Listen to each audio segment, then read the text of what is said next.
Hey my lovelies paratha, आज कैसे हैं आप लोग। आई होप आप सभी अच्छे होंगे, स्वस्थ होंगे और मेरे स्टोरी लाइन को एंजॉय कर रहे होंगे। तो जो कोई भी मेरे चैनल पर नहीं आ रहे हैं, प्लीज़ मेरे चैनल को लाइक शेयर सब्सक्राइब करना मत भूलिएगा। और अगर आप लोग को मेरी स्टोरी लाइन उसके प्लॉट्स पसंद आते हैं तो प्लीज़ मुझे कमेंट्स करके अप्रिशिएट करना भी मत भूलिएगा। जैसा भी लगे आप लोग को मुझे ज़रूर बताइएगा। देन चलिए हम स्टार्ट करते हैं इस वन शॉट को। फर्स्ट ऑफ ऑल, जिन लोगों को भी हॉट पार्ट सुनना है वो लोग मेरे टेलीग्राम चैनल को ज्वाइन कर सकते हैं, लिंक मैं प्रोवाइड कर दूंगी, ठीक है ना। और जिन लोगों को भी मेंबरशिप बाय ऑन करना है, जो लोग ओनली फॉर इंटरेस्टेड है, वहीं वहाँ पे मैं एक नॉवेल चला रही हूँ, तो आप लोग उसे बाय ऑन कर सकते हैं, ठीक है ना। तो चलिए हम स्टार्ट करते हैं। आज वांग जी और विंग उसकी शादी है। वांग जी बहुत ज़्यादा गुस्से में है। वांग जी अपने यहाँ का किंग है, थ्रोन पे बैठा हुआ किंग। और विंग एक ओमेगा, विंग जो कि ना कि बोल सकता है, विंग एक गूंगा इंसान है। आज इन दोनों की शादी हो रही है, सभी खुश हैं। सब वीक लाइन के लोग बहुत ज़्यादा खुश है, क्योंकि वीक लाइन के लोग औषधि बनाने और लोगों को ठीक करने, उपचार करने में माहिर हैं। वांग जी के सामने वीक लाइन से प्रस्ताव आया था उसके बेटे के लिए, विंग। और ये ओमेगा वर्स नहीं है, ठीक है। विंग के लिए वांग जी जो कि बहुत ज़्यादा गुस्से में था, क्योंकि उसे किसी ऐसे से शादी नहीं करनी थी। लेकिन यहाँ पे लान वांग जी के जो फादर थे वो प्रॉमिस कर चुके थे अपने बड़े बेटे के लिए, जिसकी शादी लैन सिचेन से होने वाली थी। लेकिन लैन सिचेन वो एक वैद्य महिला जो कि वैनचिंग ही थी, वैन क्लान की, उनसे वो शादी कर चुके थे। और वो भी प्रेम विवाह करके वो घर लेके आ गए हुए थे। तो यहाँ पे वेंचिंग एक वैद्य होने वाली है, मतलब हीलर होने वाली है, ठीक है। जिस वजह से अब वो सारा कार्यभार वांग जी के ऊपर डाला जाता है। शादी से 2 दिन पहले वांग जी के सामने में एक पोस्टर दिखाया जाता है। वांग जी उस पोस्टर को देखता तक नहीं है, फाड़ कर फेंक देता है और गुस्से में चिल्लाते हुए कहता है, मैं किंग हूँ, मैं शादी क्यों करूँ? आप लोगों ने ये फैसला कैसे ले लिया? मुझे जिससे शादी करनी होगी मैं उसी से करूँगा। लैन सिचेन कहते हैं, शादी तो तुम्हें इन्हीं से करनी होगी, भले ही तुम अपने हरम में बहुत सारी कंक्यूबाइन रखो या रानियां रखो या व्हाटएवर जो भी रखो, पर यहाँ की क्वीन तो यही बनने वाले हैं, मेल क्यून। आप जो भी समझे, पर आपकी फुरेन तो वही बनने वाले हैं। इतना सुनना हुआ ही था तो वांग जी दांत पीसते हुए कहता है, आखिर मेल ही क्यों, कोई फीमेल भी तो हो सकती है। उसके फादर कहते हैं कि हमने वी चांगसे और कांगसे से वायदा किया था। तुम्हारे अंकल की वाइफ उनकी दोस्त थी और तुम्हारी मॉम की वाइफ भी, तुम्हारी मॉम भी उनकी दोस्त थी। आंट ने मरने से पहले अंकल से प्रॉमिस लिया था कि वो अपने बच्चों की शादी उनके बच्चों से कराएंगे, लेकिन आंट पहले ही चल बसी, तो उनका कोई बच्चा नहीं है। इसकी जिम्मेदारी तुम्हारी मॉम ने ली है। और किरण गुफाओं में जाकर के जो सेक्लूजन में जाकर के जो खुद के लिए और इस क्लैन के लिए तपस्या कर रहा है, क्या तुम नहीं चाहते कि इस क्लैन को लोगों का भला हो? वो एक मार्शल आर्टिस्ट है, उसके पास 16 और 32 महाविद्या की शक्तियां हैं। वो अगर नहीं होता तो दुश्मन हमारे पास आने की सोचते भी नहीं। तुम्हें पता है ना उस युद्ध में तुम कितने घायल हो गए थे। 100 वर्षों से चला आ रहा युद्ध को तुमने रोका, उसके बाद तुम्हें हमने यहाँ का किंग बना दिया। उसके बाद हमने तुमसे कभी कुछ नहीं मांगा, कभी नहीं। तुम्हारे पास जो मार्शल आर्ट की शक्तियाँ चली गई थी, मुझे नहीं पता कि कैसे वापस आई, क्योंकि एक बार मार्शल आर्ट की शक्तियाँ चली जाती है तो इंसान न बोल सकता है, न चल सकता है, ना वो बस बेजान लाश की तरह बेड पे पड़ा रहता है। लेकिन इतना घायल होने के बाद भी तुम्हारे बॉडी में जान है और तुम पहले से और भी ज़्यादा ताकतवर हो। मुझे नहीं पता, बस मुझे इतना पता है कि तुम्हें उससे शादी करनी है, बस बात खत्म। इतना बोल करके उसके फादर वहाँ से चले जाते हैं। उसके जाने के बाद वांग जी को बहुत तेज गुस्सा आया था। वो टेबल को उठा के फेंक देता है, देन कहता है, तो उसकी ज़िंदगी को मैं हेल बना दूंगा। वहीं दूसरी तरफ अब देखो, मैं कुछ भी सस्पिशियस नहीं छोड़ने वाली हूँ। तुम लोग बहुत खच्चर हो यार। यहाँ पे ओनली फॉर एक शादी और एक ही सब कुछ है, ठीक है ना। हिस्टोरिकल वर्ल्ड है, थोड़ी सी घूमी हुई स्टोरी है, पर लास्ट तक समझ में आ जाएगी, ओके। विंग घूमी हुई छोड़ दो, हटाओ, मैं बता ही देती हूँ। थैंक यू बोलना मेरे को बाद में। और हाँ, लिखा करो कमेंट में, लिखा करो। मेरे को हार्ट भी चाहिए, तुम लोगों को पता है ना, मेरे को रेड हार्ट बहुत पसंद है। खच्चरो क्या ही बोलूँ मैं तुम लोगों को। खैर छोड़ो। हाँ, तो बैक टू द प्रेजेंट। शादी में विंग जिसका बेल से पूरा फेस कवर अप था और वो उसके हाथ में एक मिरर था। वांग जी वो उसके सामने आके खड़ा होता है, वो दोनों एक दूसरे को ग्रीट करते हैं। विंग बहुत ज़्यादा एक्साइटेड था और वो बहुत मुस्कुरा रहा होता है। उसके बाद वांग जी और विंग दोनों घूम जाते हैं एल्डर्स की तरफ। वहाँ पे 7 एल्डर्स थे, बीच में से एक एल्डर्स जो था वो मरा हुआ था। लैन किरण भी आज अपने सक्लूजन से बाहर आए हुए थे। लैन वांग जी जो कि किंग थे, वो शादी कर रहा था तो आना ही था, वो आकर के बैठे हुए थे।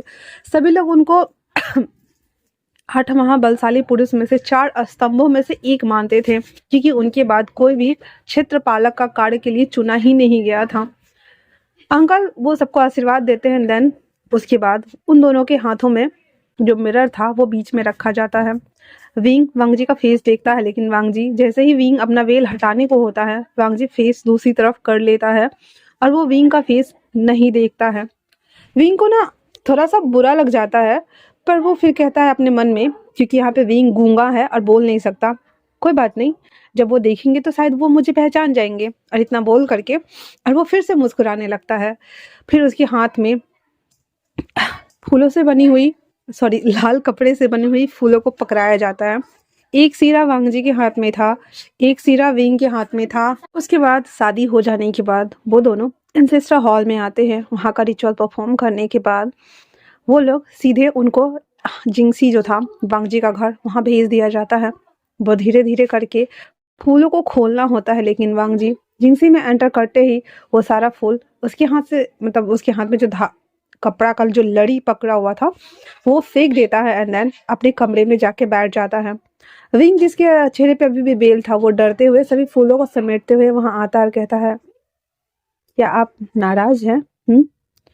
वांग जी जो कि उसका एक पैर बेड के नीचे जो बना हुआ था ना, हम बोल सकते हैं मैट, हाँ तो मैट के ऊपर थोड़ा सा ऊंचा ऊंचा था वो, तो उसके ऊपर वो रखा हुआ था और दूसरा पैर को थोड़ा सा आराम से टिका करके, और वांग जी ना विंग को घूर घूर के देख रहा होता है। विंग ना इशारा में ऐसे बोल रहा होता है कि क्या आप मुझसे नाराज हैं? वांग जी हंसते हुए कहता है, "हाँ, तुम्हें तो बोलना भी नहीं आता है, तुम अपनी बातों मेरे सामने रखोगे कैसे? हाँ।" और इतना बोल करके और उसके गला को दबाते हुए कहता है, आज के बाद मेरे सामने में अपना सड़ा हुआ फेस लेकर कभी मत आना। तुम्हें लगता है ना कि तुम्हारी शादी किंग से हुई है तो तुम बहुत राज करोगे? नहीं, तुम इस घर में कैद होके रह जाओगे, और अगर कभी किसी को बताया तो मुझसे बुरा कोई नहीं होगा। इतना बोलकर उसको वहां पे छोड़कर जाने लगता है और उसके बाद कहता है, और हाँ, मेरे कक्ष में सोने की कोई जरूरत नहीं है। इतना बोलना हुआ ही था, वो चला जाता है।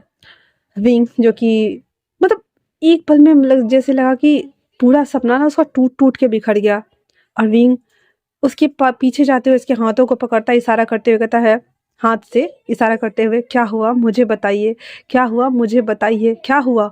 लेकिन वांग जी उसको हाथों को छुड़ा देता है और दांत पीसते हुए कहता है, मुझे ना ही तुम्हारी शक्ल देखनी है, ना ही मुझे तुमसे शादी करनी थी। क्यों आए मेरी जिंदगी में? हाँ, अगर अगर नहीं आते ना तो तुम्हारे साथ ऐसा कुछ नहीं करता मैं। यकीन मानो मैं इतना बुरा भी नहीं हूँ, लेकिन मैं तुम्हारे साथ बहुत बुरा करूँगा, क्योंकि जब भी मैं तुम्हें देखूंगा मुझे लगेगा कि मैंने उसे धोखा दिया है, धोखा। इतना सुनना हुआ ही था कि विंग के हाथ ना उसके कपड़े पे कस जाते हैं और वो बस बुद्ध बन करके वेल से अंदर से वांग जी को देख रहा होता है। वांग जी कहता है, उस तरफ कक्ष है, वहां चले जाओ, नहीं तो बाहर जाके बरामदा में सो जाओ। इतना बोल करके वांग जी पीछे बैकयार्ड की तरफ जाके बैठ जाता है।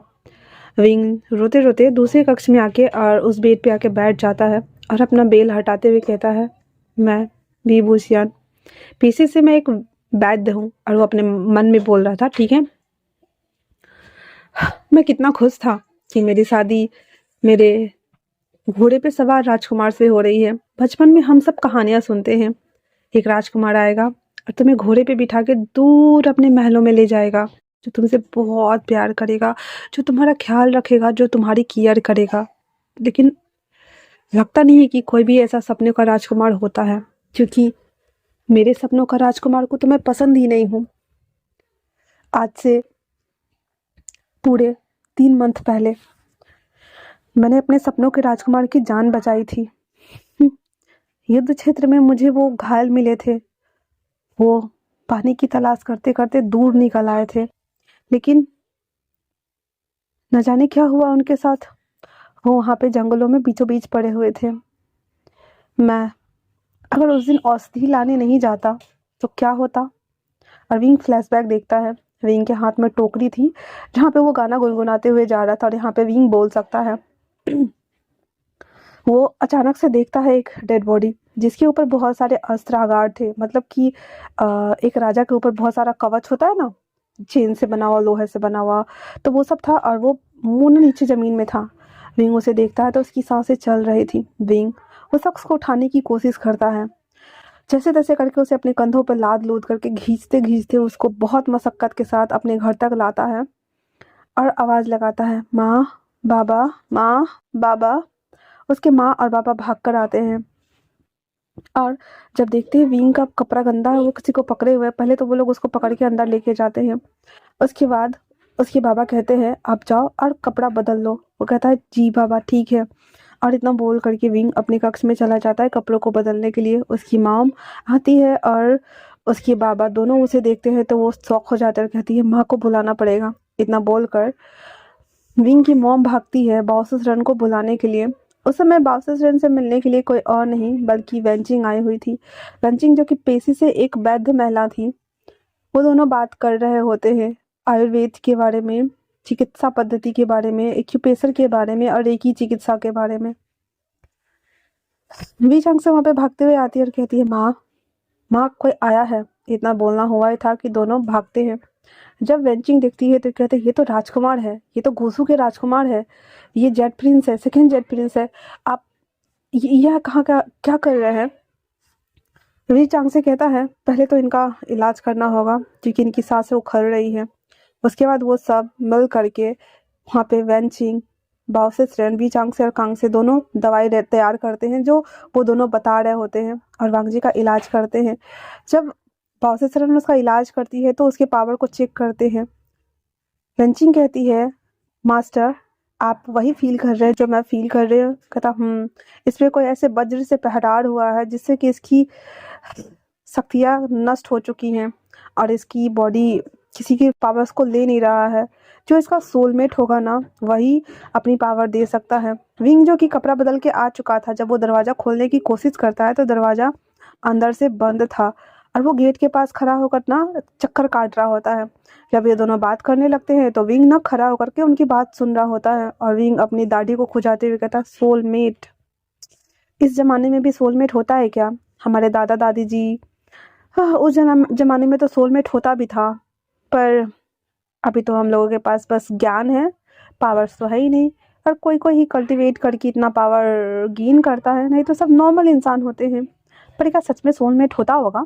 विंग अपनी ही सवालों और जवाबों से घिरा हुआ बहुत देर तक जद्दोजहद कर रहा था।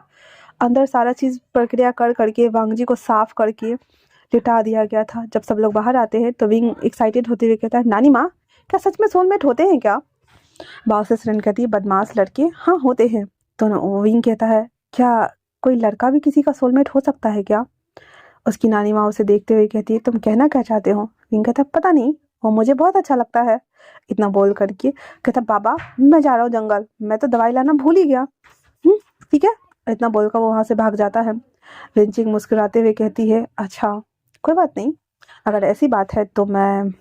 बासिस रन कहती है ऐसा कुछ नहीं है, हम एहसान के बदले ऐसा एहसान नहीं कर सकते। इस पे वी चांग से कहती है एहसान क्या, वैसे भी लैनलिन ने मेरे को कि हमसे कहा था कि मेरा बेटा होगा या बेटी होगी उससे मैं तुम्हारे बेटे की शादी कराऊंगा, लेकिन उनको तो कोई बच्चा हुआ ही नहीं। वो तो बहुत पहले ही चल बसी बीमारी की वजह से, वो ना सही तो ये ही सही। और इतना बोलकर वो लोग मुस्कुराने लगते हैं। वांगजी वहां लेटा ही था और वो लोग वांगजी और विंग की शादी की प्लानिंग कर चुके थे, जो कि विंग भी अनजान था और वांगजी भी अनजान था।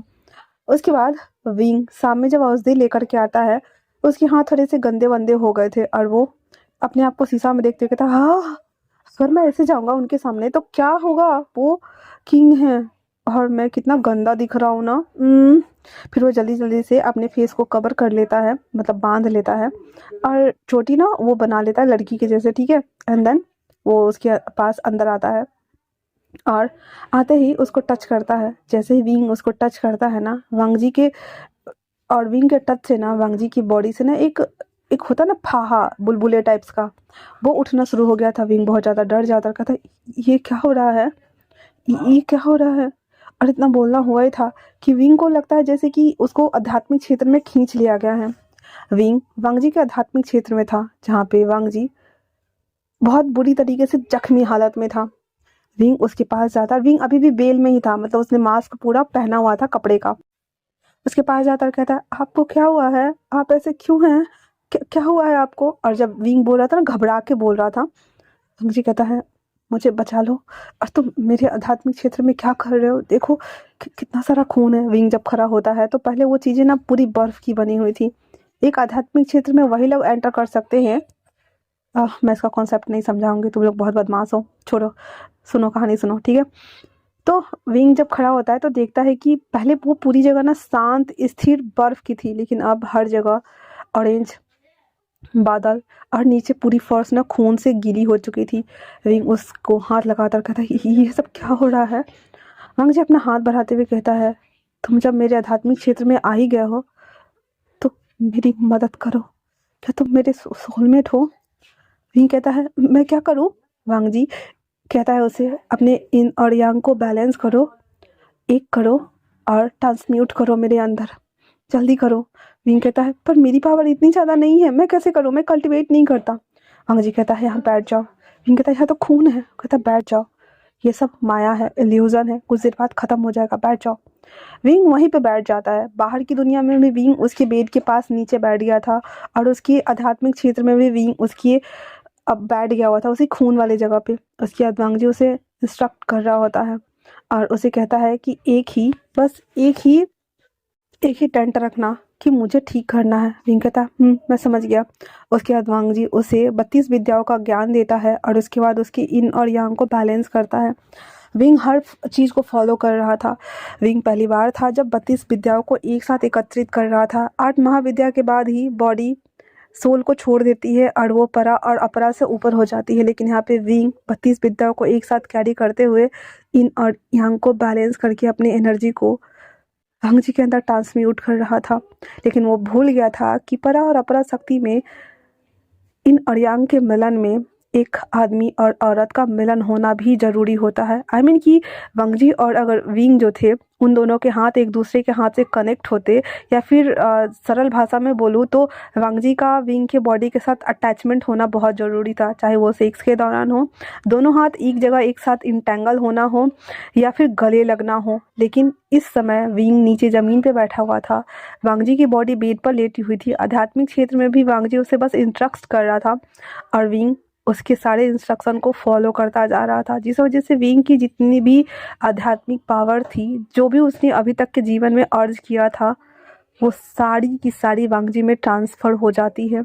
इवन विंग इतना ज़्यादा कमज़ोर हो गया था कि उसका जो वोकल कोड था ना, वो भी, क्योंकि वांग जी की सारी शक्ति ख़त्म हो गई थी ना, विंग की जो वोकल कोड थी ना, वो आधी से ज़्यादा वांग जी के पास चली जाती है और विंग बस अ, ऐसे के हालत में पहुंच गया था।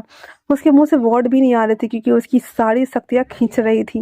वांग जी इस कनेक्शन को काटता उससे पहले ही बाहर की दुनिया में बहुत से सिरन आती है और विंग को एक झटके में उठा देती है। लेकिन तब तक तो वांग जी के बॉडी के अंदर विंग की पावर्स चली गई थी ना। बहुत से सिरन आती है और विंग को खड़ा करते ही एक थप्पड़ मारती है और कहती है ये क्या किया तुमने। विंग कहता अ अ अ अ अ अ, लेकिन इससे आगे वो बोल ही नहीं पा रहा था। वो कूदते हुए कहता है आ, आ, आ, आ, आ, आ, आ। बासुस्रन कहती है जिसका डर था वही हुआ, क्या तुमने 32 महाविद्या यूज किया है। विंग कहता है आ आ आ। बासुस्रन अपना सर पकड़ के बैठ जाती है और कहती है अगर अगर इन दोनों की शादी नहीं हुई तो विंग हमारा कभी नहीं बोल पाएगा। अगर ये इसे कभी भी अपनाएगा नहीं तो इसकी वोकल कोड कभी नहीं आएगी। इतना सुनना हुआ ही था। विंग वांग जी को टुकुर टुकुर देख रहा होता है और वो इशारा से कहता है आ आ आ आ। उसकी बातें किसी को समझ नहीं आ रही थी, लेकिन वेंचिंग कहती है तो क्या आप उनसे शादी करना चाहते हैं। विंग हाँ, मैं बस मुंडी हिलाकर सर नीचा कर लेता है। बाउंसर्स कहती है ठीक है हम बात करेंगे, लेकिन आपको ये विद्या यूज़ नहीं करनी चाहिए थी। आपको किसने ये कहा करने के लिए। विंग बिना वांगजी को देखे, बिना किसी को देखे चुपचाप वांगजी की तरफ उंगली पॉइंट कर देता है, जो कि बेड पे वो निढाल लेटा हुआ था, चुपचाप लेटा हुआ था। बाहर की दुनिया में तो उसकी बॉडी सो ही चुकी थी, लेकिन अंदर की दुनिया में वांगजी की बॉडी बहुत हलचल कर रही थी, बहुत ज़्यादा, जैसे कि उसे नई पावर मिल गई हो। विंग ये फील कर पा रहा था, उसके हाथ से पसीने छूट रहे थे और वो बेहोश हो जाता है। बहुत से सिन कहती हैं, इन दोनों का कनेक्शन कटा नहीं है, कुछ करो, कुछ करो। उसके बाद वो विचांगसे को देखती है, कहती तुम इसकी माँ हो, तुमने इसे जन्म दिया है, तुम इसकी कनेक्शन को काटो, वरना इसकी सारी ऊर्जा जो भी बची हुई है वो किंग की बॉडी में चली जाएगी और तुम्हारा बेटा इसकी जगह हो जाएगा। प्लीज़ कुछ करो। विचांगसे कहती है, माँ हम क्या करें। बाओसेसरन फिर उसे इंस्ट्रक्ट करना स्टार्ट करती है एंड देन उन दोनों की आध्यात्मिक क्षेत्र में बाओसेसरन आती है। अभी भी वहाँ पे ना विंग की जो आध्यात्मिक बॉडी थी वो वांगजी के साथ कनेक्शन में थी और उन दोनों के इन और यांग ना मिलन हो रहे थे। उसकी मॉम एक तलवार लेती है एंड देन बीच से उसको काट देती है। 3 बार कोशिश करने के बाद भी इन और यांग कट नहीं रहे थे।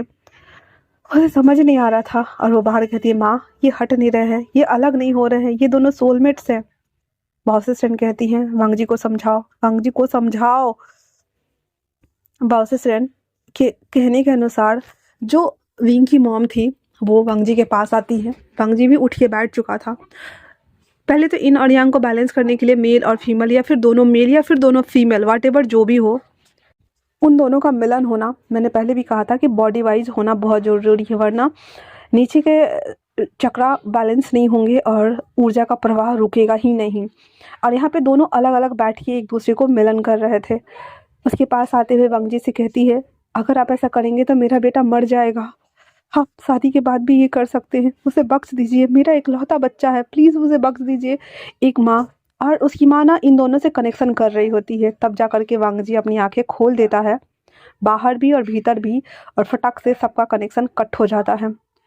विंग जो कि वांगजी उसमें आंखें खोल चुका था, विंग ना वो कहता है इशारों में कि मुझे माफ़ कर दीजिए, प्लीज़ मुझे माफ़ कर दीजिए, और इतना बोल करके और वहाँ से वो चला जाता है। वांगजी आंखें खोल कर जैसे ही गर्दन मोड़ के देखता है, वहाँ पे बस विंग उसे जाता हुआ नज़र आ रहा था पीछे से, जिसके माथे में ना जेड वाला हेयर क्लिप्स था, जिसके ऊपर 2 चांद सितारे बने हुए थे और एक सोने का लड़ी था। बस वो उतना ही देख पाता है, उससे ज़्यादा उसे कुछ भी नहीं दिखता। उसके जाने के बाद बाओसेसरन और वेंचिंग उन दोनों को चेक आउट करती हैं और उसके बाद कहती हैं कि किंग आप ठीक है, हमने पहले से आपका तितली पत्र का संदेशा भेज दिया है, वो लोग बहुत जल्द आपके पास आ ही जाएंगे। वांगजी कुछ भी नहीं बोलता है और जाते हुए बस विंग को देख रहा होता है। उसके बाद राज पैलेस से लोग आते हैं और उसे लेकर चले जाते हैं। वांगजी के जाने के ठीक 1 मंथ बाद लैन सिचेन को प्रस्ताव रखा जाता है शादी के लिए और उसे विंग का पिक्चर दिखाया गया था, लेकिन लैन सिचेन सीधे साफ मना कर देते हैं, क्योंकि जो बाओसेसरन थे ना वो शादी का न्योता भेजा था वांगजी के लिए, लेकिन उन लोगों को लगा कि लैन सिचेन बड़े हैं तो शायद लैन सिचेन के लिए आया है। लैन सिचेन मना करते हुए अपने कक्ष में आते हैं और वो वेंचिंग को पत्र लिखते हैं कि हमें जल्द मिलना होगा। वेंचिंग को समझ में नहीं आ रहा था कि आखिरकार क्यों ऐसे बोला जा रहा है। 2 दिन बाद लैन सिचेन वेंचिंग से मिलने आते हैं और कहते हैं हमें टेंपल जाकर शादी करनी है। वेंचिंग घबराते हुए कहती है ऐसा क्यों। तो लैन सिचेन ने भी विंग को नहीं देखा था और वेंचिंग को भी नहीं पता था कि मास्टर ने विंग का जो रिश्ता है वो लैन क्लैन भेज दिया है। तो यहाँ पे ये कन्फ्यूज़न हो गया था, ठीक है। लैन सिचेन के बहुत कहने के बाद बुद्धा टेम्पल जा करके लैन सिचेन और वेंचिंग दोनों शादी कर लेते हैं और कहते हैं हमारे साथ गुसू चलिए। उसके बाद जब वो आते हैं तो पहले तो चिंगुजुन बहुत गुस्सा होते हैं और उनको बहुत सुनाते हैं खरी खोटी और कहते हैं कम से कम एक बार तो पूछना चाहिए ना, अब हमारे पास जो शादी का रिश्ता आया है उसका हम क्या करें। लैन सिचेन कहते हैं हमारे क्लैन में शादी ही करना है ना उन लोगों को, तो हम ना सही तो वांगजी की करा दीजिए। और क्या, वांगजी उस समय रिकवर होना स्टार्ट ही हुआ था, उसका कहता ठीक है जब वो रिकवर हो जाएगा तो हम उससे बात कर लेंगे, और उस शादी को पोस्टपोन करा गया था 2 मंथ के लिए। अब बैक टू द प्रेजेंट, विंग ये सारी चीज़ों को सोच रहा होता है और कहता है अपने मन में हम कितने खुश थे कि हमारी शादी आपके साथ फिक्स हो रही है। जब हमें वापस से वो पत्र मिला जिसमें हाँ कहा गया था, हम तो खुशी के मारे फूले नहीं समा रहे थे। हमें लगा जैसे कि हमें धरती और स्वर्ग ने एक कर दिया, जब आप हमें छूते तो हमारी वॉइस वापस आ जाती, लेकिन आप तो मुझे छूना तो दूर की बात है, देखना भी मंजूर नहीं कर रहे हैं। हम क्या करें? हाँ, आखिर हमारी गलती क्या है? आपको क्या याद नहीं है? हम कुछ भी याद नहीं है हमारे से रिलेटेबल। विंग ना अपने से ही बहुत सारे सवाल कर रहा था, लेकिन वो उसके पास कोई आंसर ही नहीं था। विंग सोचते सोचते सो जाता है। उसकी बेल अभी भी उसने ढक लिया हुआ था और वो सो जाता है। वांग जी जब वापस से जिंगसी में आता है बैकयार्ड से, वहाँ विंग नहीं था। वो बहुत सारा वाइन पीता है, बहुत सारा वाइन पीता है और पी करके और वो बाहर मंडरा रहा था। उसको नींद नहीं आ रही थी, उसको गुस्सा बहुत आ रहा था क्योंकि उसे बार बार विंग याद आ रहा था। वही विंग जिसे वो अपने आध्यात्मिक क्षेत्र में देखा था, क्योंकि जब वांग जी ने आंखें खोली थी तो वहाँ पे बाउसिस्टेन था और विंग था। जो कि विंग वहाँ से जा रहा था तो आध्यात्मिक क्षेत्र वाला विंग भी वहाँ से वो निकल चुका था। सब कुछ कनेक्शन ही खत्म कर दिया था, इसलिए वहाँ पे भी वो उसे नहीं देख पाया था। लेकिन उसे पता है कि वो उसका सोलमेट है। और वांग जी अपने लैंड रूल्स को फॉलो कर रहा था। एक शादी, एक प्यार, एक रिश्ता, एक सोलमेट, एक ही पार्टनर। और विंग को वो जो उसके सामने ही था उसे वो एक्सेप्ट नहीं कर रहा था। वांग जी इतने गुस्से में था, इतने गुस्से में था कि सुबह के लगभग 3 बज रहे थे और उसे नींद नहीं आ रहा था। वो वापस से उस कक्ष में आता है। विंग जो कि सो रहा होता है, उसके हाथ में जो प्याला था ना वो उसको पटक देता है। वाइन वाला जग लेता है और विंग के ऊपर उड़ेल देता है। विंग जो कि छटपटाते हुए उठ के बैठ जाता है। वांग जी सीधे दूसरी तरफ मुड़ जाता है और कहता है, तुम्हें देखता हूँ तो मुझे बहुत गुस्सा आता है, बहुत ज़्यादा।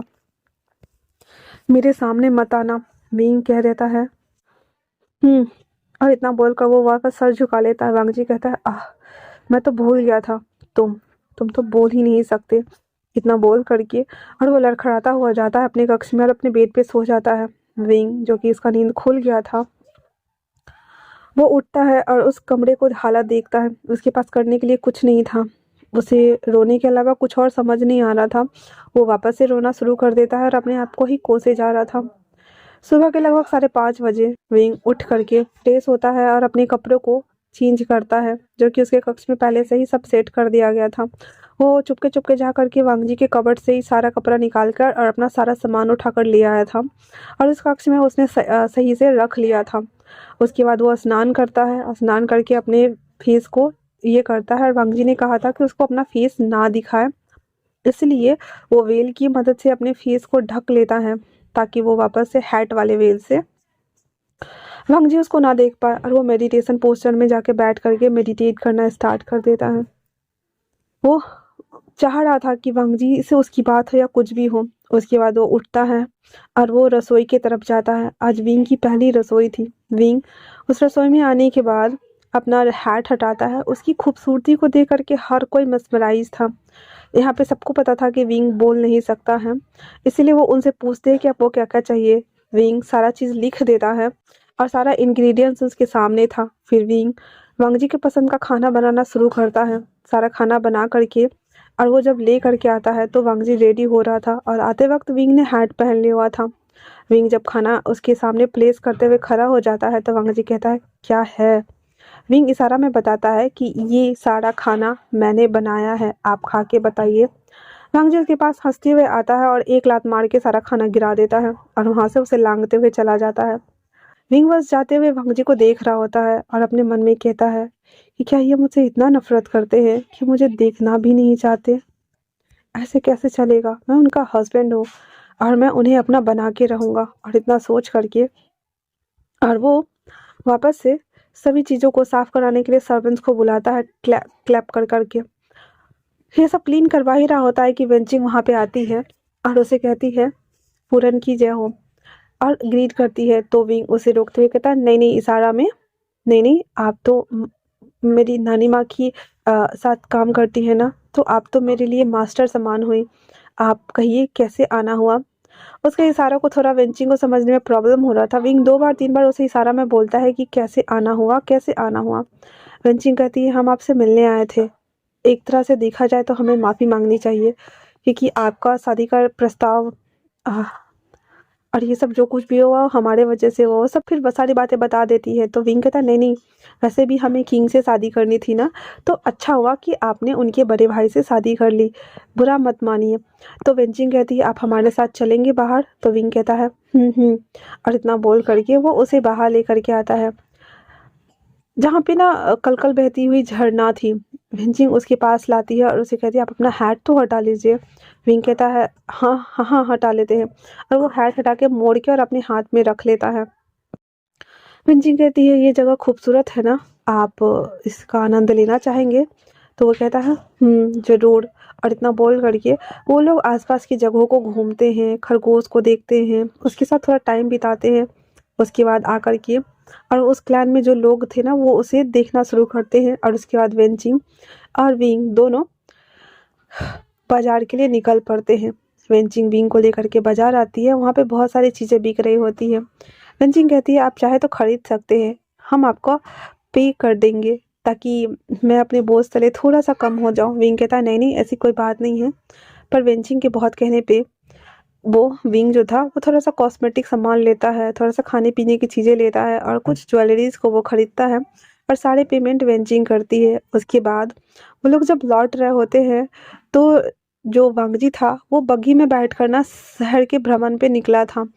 वो जब अपने कीज में था ना अचानक से उसका खिड़की का पर्दा उड़ता है, और विंग के कमर में जो घुंघरू था ना जो उसकी माँ की निशानी थी, जैसे एक ब्रॉच होता है ना जो जैसे जांग सेक्ट का कमल का फूल वाला ब्रॉच था ना जो लंबा वाला था, उसी तरह से उसके कमर में वो लटका हुआ था। उसकी आवाज़ ना वांगजी को अट्रैक्ट कर रही थी। वो पर्दा हटाकर जब देखता है तो फर्स्ट टाइम था जब वो विंग की शक्ल को देखा था, लेकिन उस गधे को पता ही नहीं कि वो उसकी वाइफ है। वो उसे देखते ही उस पे मोहित हो जाता है और बहुत देर तक उसे देखता रहता है। विंग भी उसको नहीं देखता है क्योंकि वो लोग तो बातें करते करते जा रहे होते हैं, और वेंचिंग ने यहाँ पे हैट वेयर करा हुआ था और विंग अपना हैट अपने हाथ में रखा हुआ था, और वो लोग बात करते हुए जा रहे होते हैं। और वहीं दूसरी तरफ वांगजी उसको देखकर फिदा हो गया था। वो अपने बग्घी को रोकते हुए सुयांग से कहता है वो कौन है, उसके बारे में पता कीजिए। स्वयं उसे देखते हुए कहता है जी, और इतना बोलकर वो लोग आगे चले जाते हैं। वापस से वो लोग जिंग्स वो गुस्सू में आते हैं तो वांगजी वहां से सीधे पहले अपने पैलेस आता है जिंगसी। जब जिंगसी आता है तो देखता है कि हर मतलब घर बहुत सन्नाटा है और कोई है नहीं। वो आंगन में भी ढूंढता है पर आंगन में भी कोई नहीं होता है। फिर वो विंग के कमरे में भी जाता है तो विंग भी वहाँ नहीं था। फिर वांगजी अपने कमरे में आता है तो वो वहाँ भी नहीं था। वांगजी कहता है ये कहाँ चला गया? अच्छा, तो मतलब पहले से ही इनका अफेयर चल रहा है किसी के साथ, और ये अब और इतना बोल करके वो अपने सैनिकों को बुलाता है कि मिस फूरेन कहाँ है, उन्हें पकड़ के लाया जाए। और वांगजी गुस्से के मारे दांत पीसता हुआ घर में बैठा हुआ था। विंग जो कि बहुत खुशी खुशी सारा सामान लेके आ रहा होता है, जैसे ही सैनिक आकर के उनसे कहते हैं कि किंग आपको बुला रहे हैं, विंग फटाक फटाक अपना हैट पहन लेता है। देन उसके साथ वो अंदर आता है। अंदर आकर के पहले तो वो अपना सारा सामान जो हॉलवे में जो डेस्क था वहाँ रख देता है, और उसके बाद उसके पास आकर दोनों हाथों को जोड़ते हुए खड़ा हो जाता है और किसानों में पूछता है कि आपने मुझे बुलाया, कहिए क्यों बुलाया? इतना सुनना हुआ ही था तो वांग जी उसके पास आता है, और हैट पर से ही जैसे लंबा लंबा रहता है ना वो, उसके ऊपर से उसको गला को दबा देता है और कहता है हमारे पीठ पीछे किसके साथ मुंह काला करने गए थे? हम आपको हाथ नहीं लगा रहे हैं, आपको अपना नहीं बना रहे हैं, तो आप किसी गैर मर्द के साथ टाइम स्पेंड करने जाते हैं, आपको शर्म नहीं आती है? हाँ। विंग उसके हाथों को मारने लगता है क्योंकि उसे कफ हो रहा था, और उसके हाथों को हटाते हुए इशारा में कहता है आप गलत समझ रहे हैं। वांग जी को ऑलरेडी उस पे ना बहुत गुस्सा चढ़ा हुआ था क्योंकि विंग को देखते ही उसे ऐसा लगता था जैसे कि उसके सोलमेट से उसने अलग कर दिया। तो वांग जी ना चाबुक निकालता है और 2-3 बार उसको खींच के मार देता है। विंग तो चौथा बार में उसको पकड़ लेता है और खड़ा होते हुए कहता है कि मेरी गलती क्या है, आप मुझे मार क्यों रहे हैं? हाँ।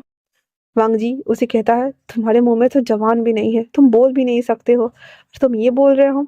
विंग गुस्से के मारे कहता है "हम्म, इशारा में बोलता है कि हाँ मेरे पास जबान नहीं है, मैं बोल नहीं सकता हूँ, लेकिन मैं आपका फूरन हूँ और मैं सब कुछ कर सकता हूँ, इसलिए आप मेरे साथ इज्जत से पेश आइए। हमारी शादी के आज दूसरा दिन ही हुआ है और आप मुझ पर हाथ उठाने लगे। आप किंग है कि क्या है? उसकी बात सुनकर के वांगजी कहता है मैं तुम्हारा पति हूँ और मैं जो चाहे वो कर सकता हूँ, इसीलिए मैं तुम्हारे साथ ये कर रहा हूँ क्योंकि मुझे तुमसे शादी नहीं करनी थी। मुझे अपने सोलमेट के साथ शादी करनी थी जिसने मेरी जान बचाई। और इतना बोल करके वांगजी दूसरी तरफ मुड़ जाता है। विंग इशारा में उसे कहता है मतलब कि मेरी तरफ देखिए, लेकिन वांगजी तो घूम गया था, लेकिन वो देखता ही नहीं है। विंग वो अनमने मन से अपने हाथों को उठाते हुए अंदर की तरफ आता है।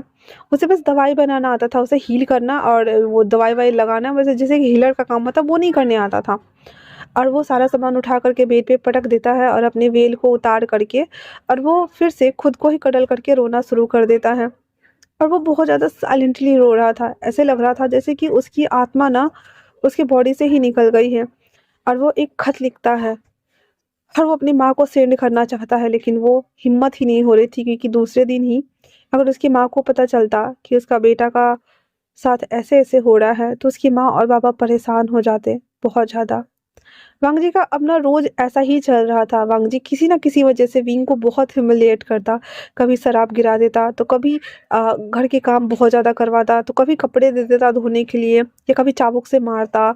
लेकिन अभी तक वांग जी ने विंग को एक बार भी देखा नहीं था और विंग हर बार उसे बताने की समझाने की कोशिश करता कि मैं ही वो हूँ जिसको आप ढूंढ रहे हैं, मैं ही वो शख्स हूँ जिसके लिए आप इतना परेशान हो रहे हैं। लेकिन कोई फायदा नहीं हो रहा था, कुछ भी नहीं। वांग जी उसकी बात सुनना ही नहीं चाहता था, समझना ही नहीं चाहता था।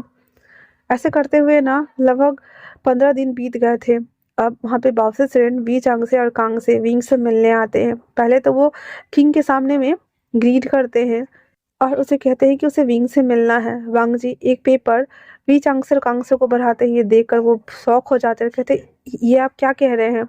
बाउंसर फ्रेंड उस पेपर को लेके पढ़ती है और कहती है कि तो आप सच में मेरे बेटे के तलाक देना चाहते हैं। वांग जी कहता है और आप चाहे तो उसे अपने साथ ले जा सकते हैं। वांग जी से वाव से सेरन पूछती है कि आखिर उसे तलाक देने का रीजन क्या है। वांग जी साफ साफ शब्दों में कह देता है कि वो किसी और को पसंद करता है। और आपको तो पता ही है, लैन एक बार शादी करते हैं, एक ही बार प्यार करते हैं, एक ही बार किसी को पसंद करते हैं और एक ही बार किसी के साथ जीते मरते हैं। अगर आपका बेटा यहाँ रहा भी तो मैं कभी भी उसे हाथ तक नहीं लगाऊंगा और ना ही मैं उसे अपनी पत्नी का दर्जा दूंगा। इससे अच्छा होगा कि आप उसे यहाँ से ले जाएं। उस समय तो चेंगो जून को और उनकी मॉम ई को और यहाँ तक कि बीजांग से कांग से और बाउसेसरन को समझ ही नहीं आता है कि आखिर माजरा क्या हुआ। बाउसेसरन कहती है जी शुक्रिया, हम अपने बच्चों को अपने साथ ले जाएंगे, इतना बोलना हुआ ही था। तो वांग जी कहता है ठीक है। और उसके बाद वी चांग से और कांग से और बाउसेसरन विंग से मिलने आते हैं तो देखते हैं कि विंग ना बहुत पील हो गया है। उसका जो खिलता मुस्कुराता हुआ चेहरा था वो सब सूख गया है। विंग अपने हाथों के जो आस्तीन होते हैं ना उसको मोड़ करके और वांग जी के कपड़ों को वो वॉश कर रहा होता है। तब वो लोग उसको आके देखते हैं। इसे देखकर उसकी माँ तो धड़ाम से बैठ जाती है, कहती है पापा ये आप क्या कर रहे हो, आप तो फूरन हो ना, तो फिर आप काम क्यों कर रहे हो। विंग उसके पास आते हुए कहता है माँ। फिर अपने आप को वो देखता है तो पहले तो अपने कपड़ों को ठीक करते हुए सबको ग्रीट करता और इशारे में कहता है माँ मैं ठीक हूँ, मुझे कुछ कुछ नहीं हुआ है, मैं तो बस अपने पति के कपड़े धो रहा था, वो आएंगे तो उन्हें कपड़े चाहिए होगा ना। वो थोड़े से और ऐसे बोल रहा होता है ना कि आप सब बैठिए मैं आपके लिए चाय मंगवाता हूँ। बॉसेस उसके सामने वो लेटर रख देता है। जब वो विंग पढ़ता है तो वो भी अपने मॉम के सामने में बैठ जाता है और इसकी आंखों से आंसू गिरने लगते हैं। उसकी मॉम उसे गले लगाते हुए कहती है मुझे माफ कर दो, तुम्हारा तुम्हारा पति तुम्हें अपनाना नहीं चाहता, मुझे माफ कर दो प्लीज। तुम उसे पसंद करते हो लेकिन वो तुमसे शादी नहीं करना चाहता है। बाओ बाओ क्या क्या क्या उसे पता नहीं है कि तुमने उसकी जान बचाई है। विंग कह देता है कि उसे कुछ याद नहीं है इसलिए वो मुझे नहीं चाहते हैं और आपको तो पता है ना। तो बॉस से सिरन कहती है हाँ ठीक है, तो फिर हम सब चलते हैं यहाँ से, यहाँ रहने का कोई फायदा नहीं है। इतना बोल करके विंग को वहां से ले चल जाने की तैयारी करते हैं। सभी चीजें तैयार वार हो गई होती है और वो लोग वहां से वापस वीक लाने के लिए निकल आते हैं। विंग जो कि बहुत ही उदास मन से वहां से निकल रहा होता है, क्योंकि उसे अपने हस्बैंड के साथ रहना था, उसका जो सोलमेट था उसे उसके साथ रहना था पूरी लाइफ उसकी फूरन बन करके। लेकिन उसके सोलमेट को तो पता ही नहीं है कि वो उसका ही साथी है। वहीं दूसरी तरफ वांग जी पूरे दिन तो इम्पेरियल पैलेस का वो काम देखता है और वो सब कुछ खत्म करने के बाद जब घर आता है तो पूरा घर घुप अंधेरा था। वांग जी को ना वो घर ना काटने को दौड़ रहा था। विंग के साथ रहते हुए वांग जी को भले ही उस पर गुस्सा आता था, वो उसके साथ अत्याचार करता था, लेकिन एक वार्मनेस जो होती थी ना वो वार्मनेस विंग के साथ रहते वो फील कर पा रहा था। भले ही दोनों दो कमरे में सोते थे लेकिन एक वार्मनेस उसके साथ वो अच्छे से फील कर पा रहा था। वांग जी वो सभी चीज़ों को देखते हुए जब वापस से विंग के कमरे में आता है तो वहाँ पे वो लेटर था जो कि विंग ने अपनी मॉम के लिए लिखा हुआ था, और वो उसके दराज पे जो बेड के बगल में जो दराज था वहाँ पे उसे दिखता है। वो ऐसे चीज़ों को खोल-खोल के देख रहा था, तभी एक लेटर दिखता है, वो लेटर लेता है, देन वांगजी पढ़ना शुरू करता है। प्रिय माँ, मैं आपका बेटा पी वूसियान, मैं बहुत खुश हूँ, पर आपको पता है मेरे हस्बैंड को, किंग को पता ही नहीं है कि मैं वही हूँ जिसे युद्ध क्षेत्र से मैं बचा करके घर लाया था, और उसके आध्यात्मिक क्षेत्र में जा करके मैंने अपने yin और yang शक्ति के साथ उसे बैलेंस करते हुए 32 महाविद्या का प्रयोग किया था और उनके साथ शक्तियों का साझा किया था। आपको पता है, मैं मैं उन्हें हर रोज बताने की कोशिश करता हूँ कि मैं ही वो सोलमेट हूँ जिसको वो ढूंढते हैं, लेकिन वो मेरी तरफ देखते ही नहीं है। आज तक उन्होंने मेरा चेहरा देखा ही नहीं है। काश एक बार देखते तो शायद उसे समझ में आ जाता। काश काश उन्हें पता चलता कि मैं ही वो हूँ जिन्हें वो ढूंढ रहे हैं। क्या कहूँ मैं उनको, क्या कहूँ? ये किस्मत का ही तो खेल है ना। हमारे पूर्वज कितने अच्छे थे जब वो अपने सोलमेट को अपनी आध्यात्मिक शक्ति से पहचान लेते थे। शायद मेरे हस्बैंड के पास वो काबिलियत नहीं है कि वो अपनी शक्ति से पहचाने, जबकि मेरी सारी पावर उनके पास है, फिर भी वो नहीं पहचान पा रहे हैं। उनकी वजह से मेरी आवाज़ चली गई, फिर भी वो नहीं पहचान पा रहे हैं। मैं क्या करूं, मुझे समझ में नहीं आता। जिस दिन आपको ये खत मिलेगा उस दिन मैं आप सबसे बहुत दूर चला जाऊंगा, ऐसी जगह जहाँ पे शायद मैं अपने हस्बैंड को भुला सकूं और आप लोगों को ज़्यादा तकलीफ ना दूं। इतना सुनना हुआ ही था कि वांगजी उस खत को लेकर बाहर दौड़ता है। तभी सुयंग आते हुए कहता है, ये रहे ताला के कागजात, बाउसेसरन ने आपके लिए भिजवाए हैं। वांगजी वो देखता है तो वहाँ पे विंग ने हस्ताक्षर कर दिए हुए थे और वांगजी ने अभी तक नहीं किए थे। और वो ताला पेपर को फेंकते हुए कहता है, कहाँ है वो लोग, कहाँ हैं? हाँ, स्वयं कहता है कि वो लोग तो आधे रास्ते से ज़्यादा निकल गए होंगे। वांगजी कहता है, मुझे जाना है अभी के अभी। तभी चेंगोजुन आते हुए कहते हैं, क्यों जाना है? जब तलाक दे ही चुके हो तो तुम्हें नहीं लगता कि उन दोनों को छोड़ देना चाहिए? क्या बिगाड़ा था उस बच्ची ने तुम्हें? हाँ, तुम्हारी जान बचाए उसके बदले में तुमने ये सब कुछ किया। वांगजी शौक है और वो कहता है, आपको पता था कि उसने मेरी जान बचाई? उसका उसका नाम? उसके फादर कहते हैं, तुम्हें तो उसका नाम तक नहीं पता है और तुम उसको खुद का हस्बैंड कहते हो। क्यों क्यों कहते हो तुम? तुम्हें तो अपने हस्बैंड का नाम भी नहीं पता है। इतना सुनना हुआ ही था तो वांगजी दांत पीसते हुए कहता है, तो आपने मुझे पूरी बात क्यों नहीं बताई कि वही है जो जिसने मेरी जान बचाई? उसके फादर कहते हैं, अब कोई फायदा नहीं है, उसके पीछे नहीं जाओगे और यहाँ से हिलोगे भी नहीं, क्योंकि अभी भी हम किंग हैं और हम जिंदा हैं। इतना बोलकर उसके फादर वहां से चले जाते हैं। वांगजी पुत बना खड़ा था। उस सबके जाने के बाद लैन सिचेन और बेंचिंग आती है और बेंचिंग आते ही ग्रीट करती है और कहती है, हमें माफ़ कर दीजिए, हमें बोलना तो नहीं चाहिए लेकिन आपने अच्छा नहीं किया। आपको पता है उस दिन हम, मास्टर बाउसिस्ट्रेन और उनके माता पिता सब उनका इलाज कर रहे थे। आप तो बेजान लाश की तरह पड़े हुए थे। न जाने कब विंग ने सारी बातें सुन ली और हम लोगों के बाहर जाते ही वो बिना किसी से सलाह मशवरा किए आपके आध्यात्मिक क्षेत्र में कैसे आ गया, हमें पता ही नहीं चला। हम में से किसी को नहीं पता कि विंग आपके आध्यात्मिक क्षेत्र में आया तो आया कैसे, और आपने उसे क्या कहा कि वो 32 महाविद्या का प्रयोग करने के लिए तैयार हो गया। उसने अपनी पूरी पावर लगा दी। और आपको पता है ना कि इन और यांग को बैलेंस करने के लिए दोनों हाथों का एक साथ होना या फिर बॉडी का एक साथ होना ज़रूरी है। पर मुझे नहीं लगता कि आपने उसे हाथ दिया होगा या फिर आप उसके साथ, आप समझते हैं ना, आपको तो पता है ना, क्योंकि आपके पास भी तो 8 महाबलशाली की शक्ति है ना। और आपका शक्ति तो खत्म हो गया था ना किसी वज्र के प्रहार से। वांगजी को याद आता है कि युद्ध के दौरान दूसरे पक्ष के लोगों के पास भी वज्र प्रहार करने वाला एक बहुत बड़ा बैरियर था, जिसके चोट लगने से ही वांगजी कोसों दूर जाके गिरा था और उसका पूरा शक्ति जो था वो नष्ट हो गया था और वो पानी की तलाश कर रहा था कि वो अपनी बची खुची शक्तियों को वापस इकट्ठा कर सके। लेकिन उस वज्र ने उसे इतना दूर फेंका था कि उसकी सारी शक्ति ही बर्बाद हो चुकी थी, कुछ भी नहीं बचा था। वो एक आम साधारण इंसान बन चुका था वांगजी। ये सब याद आते ही वांगजी कहता है, तो क्या वो वो उस दिन मेरे आध्यात्मिक क्षेत्र में आने वाला मेरी फूरन थी? वेंचिंग हंसते हुए कहती है, उनका नाम वी वोसियान है। हम सब उसे प्यार से वी इंग बुलाते हैं। हंग जी कहता है, वी इंग, मुझे उसके पास जाना है। लैन सचिन उसे रोकते हुए कहते हैं, मास्टर बाउसे सिरिन बहुत गुस्से में है। अगर आप अभी गए तो आपको उनसे मिलने नहीं दिया जाएगा। मुझे नहीं पता इन 15 दिनों में आपने उनके साथ क्या किया है, लेकिन मुझे वेंजिंग ने बताया कि वो बहुत बीमार और बहुत पेल थे। क्या किया है आपने वांग जी? हाँ, आप भूल गए हैं, यहाँ पे पशुता बिल्कुल भी मान्य नहीं है। फिर तो वो आपके पत्नी थे ना? वांग जी अपने घुटनों पे आते हुए कहता है, हमें माफ़ कर दीजिएगा गगा।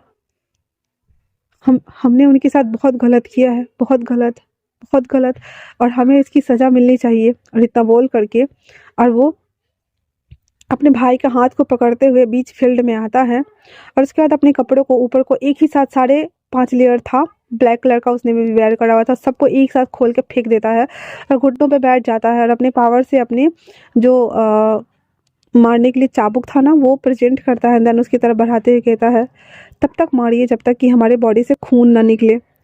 सिचिन कहते, ये क्या कह रहे हो, तुम किंग हैं और हम कैसे मार सकते हैं? भांगजी कहता है, ये एक किंग का आदेश है कि मुझे सजा मिलनी चाहिए अपने पत्नी को तरपाने, उसके साथ ह्यूमिलेशन करने के लिए और उसे उसे बिना गलती के सजा देने के लिए। सिचेन पहले तो बहुत देर तक सोचते हैं, उसके बाद वो उस चाबुक को ले लेते हैं एंड देन वांगजी को मारना स्टार्ट करते हैं। वांगजी के पास पावर था, जितना बार उसको लग रहा था ना वो अपने आप ही हील होते जा रहा था। लगभग आधा घंटा से ऊपर हो चुका था जहाँ पे सीचन मारते मारते थक चुके थे, लेकिन वांगजी को बस सिर्फ छोटी छोटी चोटें ही लग रही थी क्योंकि विंग की पूरी पावर उसके पास थी और वांगजी के पावर से मिलने के बाद वांगजी की पावर ना 3 गुना ज़्यादा बढ़ चुकी थी। लैन सीचन कहते हैं, अगर आप सच में इन सब से बाहर निकलना चाहते हैं ना किंग, तो आपको पश्चाताप करना चाहिए और अपने हस्बैंड को वापस लाना चाहिए।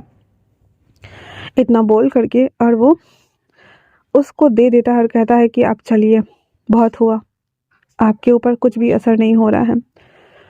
वांग जी उस रात घर में आकर के बहुत शराब पीता है, बहुत शराब पीता है और उसके बाद वो वैसे ही नीचे लेट जाता है, कपड़ा वपड़ा खोल करके उल्टा टांग माथ पसार करके।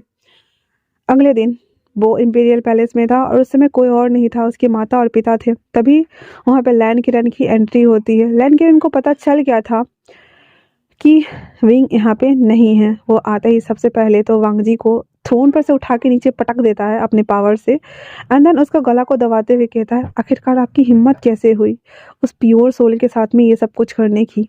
आपको पता है ना कि वो आपके सोलमेट थे, फिर